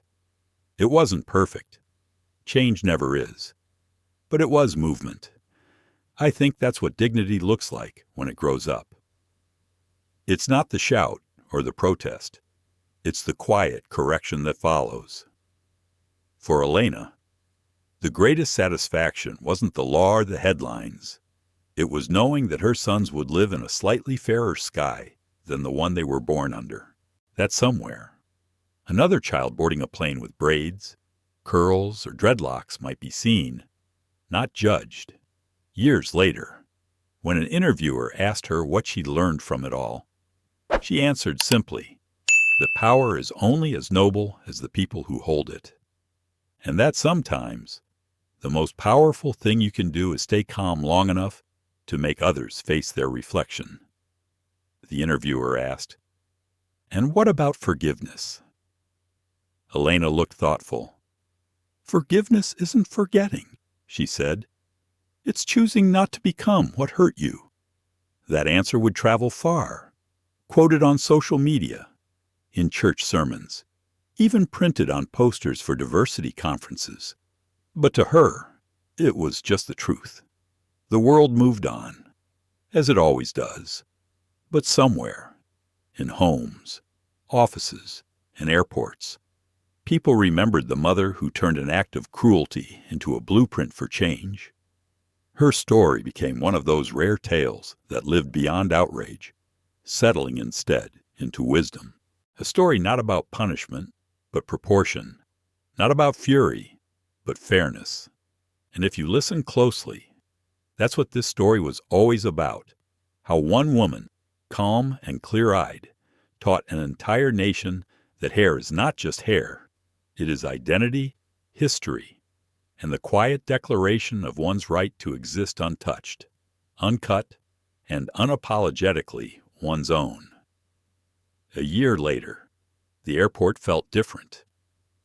The morning light stretched long across the polished floors, reflecting the slow rhythm of travelers rolling their suitcases toward gates and security lines. Voices rose and fell in soft waves. Somewhere in the background, a piano played through the airport speakers, a calm, hopeful tune that no one paid much attention to. Yet somehow, everyone felt. At Gate 12, two boys sat by the window. Noah and Nathan Carter, now 9, watched the planes taxi across the runway. The twins looked almost the same as they did a year ago, but their eyes carried something new: confidence, ease, the quiet certainty that comes when you've already seen the worst of the world and learned it can change. Noah's hair had grown long again, neatly twisted into dreadlocks that shimmered faintly under the morning sun. A few bright beads caught the light, just as they had that day long ago. Nathan, ever the talker, kept pointing out every plane that took off. "That one's going to Denver," he said. "And that one's huge, must be flying international." Their escort, a young flight attendant named Mariah James, smiled. "You boys ready to fly again?" Noah nodded.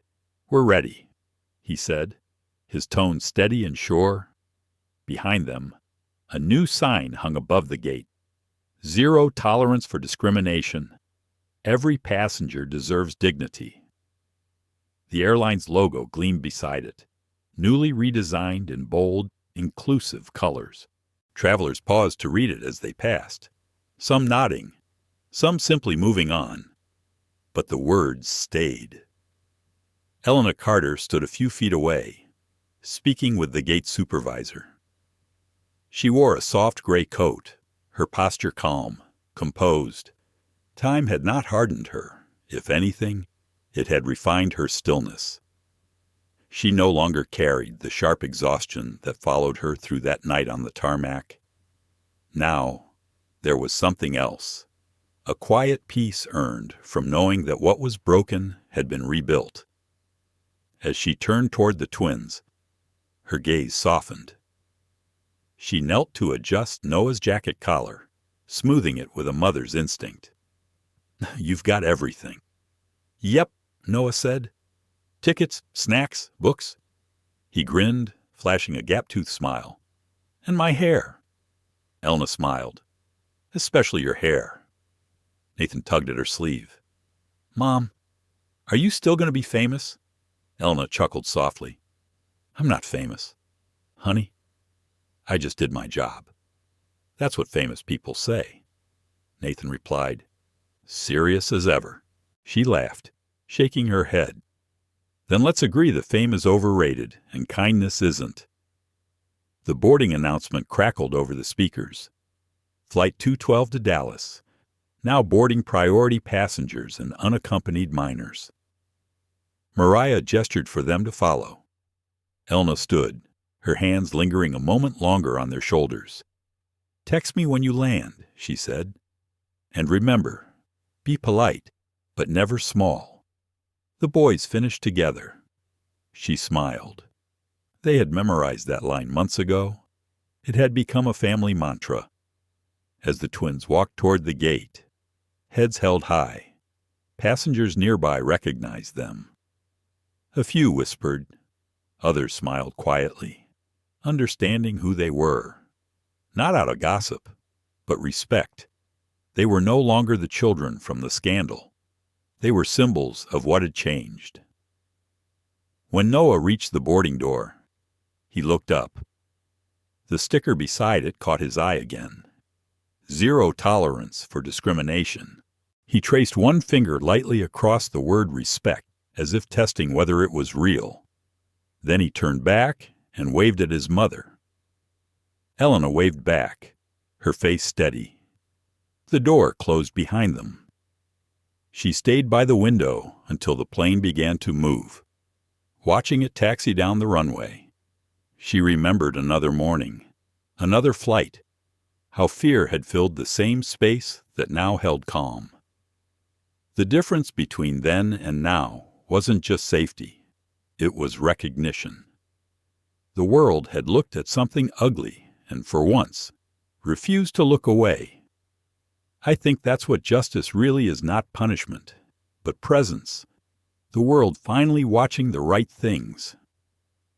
As the aircraft lifted off, sunlight glinted across its wings. For a brief second, the reflection flashed directly into Elena's eyes. She blinked against it, but didn't turn away. When the plane disappeared into the blue, she exhaled. Her phone buzzed with a text from Jacob Limfei confirms final adoption of Respect Our Roots guidelines. It's official nationwide. She smiled faintly and typed back one word, good, later. Walking through the terminal, she passed a row of new digital displays showing messages from the campaign her foundation had launched. One screen read, "Justice doesn't have to shout. Sometimes it just flies." She paused. That line hadn't been written by her. It was submitted anonymously during the movement's open call. But it sounded true. Outside, a news crew was filming a small segment about the airline's new diversity policy. Elena passed by unnoticed, her face hidden behind dark sunglasses. She preferred it that way. She had never been interested in attention, only in permanence. In the distance, a mother braided her daughter's hair near the security line. The little girl squirmed, impatient, while the woman gently twisted each strand into place. Elena slowed her steps, watching for just a moment the care, the rhythm, the quiet pride. It looked familiar. Then she turned and walked toward the exit, disappearing into the crowd. The story could have ended there, quietly, as all true stories do. But somewhere above the clouds, in row 14A and 14B, two brothers leaned close to the window, laughing as they pointed at the sky below. "Mom would say this is where the world looks fair," Nathan said. Noah nodded, "and where the air belongs to everyone." Their laughter carried over the hum of the engines, light and unburdened. The flight attendants passed by, smiling, offering juice boxes. The small acts of decency that should always have been there, now felt earned. As the plane leveled off, the captain's voice came through the intercom. "Ladies and gentlemen, welcome aboard. We'd like to take a moment to remind everyone, respect is not optional, it's policy." The passengers clapped lightly. Some smiled, some didn't, but no one disagreed. Outside, the plane sliced through the clouds, leaving a thin white trail that stretched toward the horizon. And maybe, just maybe, that's what healing looks like, a line drawn across the sky. Fragile but certain, marking the distance between what was and what could be. Because on that day, it wasn't just one flight that returned to the air. It was dignity itself, the kind that no hand, no prejudice, no system could ever cut again. Thank you for staying with us until the end of this story. A story not only about two boys on a plane, but about all of us, about anyone who has ever been judged, silenced, or forced to choose between anger and wisdom, and chose wisdom anyway. If this story made you pause for a moment, reflect, or see the world through a fairer lens, then silent justice has done what it was meant to do. On this channel, we tell stories that don't need shouting.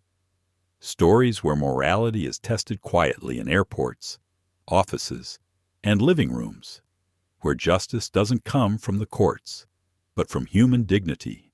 If you believe, like we do, that silence has a voice and that intelligence can move mountains, then please like this video, share it with someone who will understand its meaning, and subscribe to our channel to join us on more journeys of conscience, equality, and human grace. Because every time you share one of these stories, You're not just spreading content. You're helping the idea of justice travel a little farther. Thank you for watching, for listening, and for believing in the quiet power of what's right. We'll see you in the next story, where silent justice speaks again softly, but unmistakably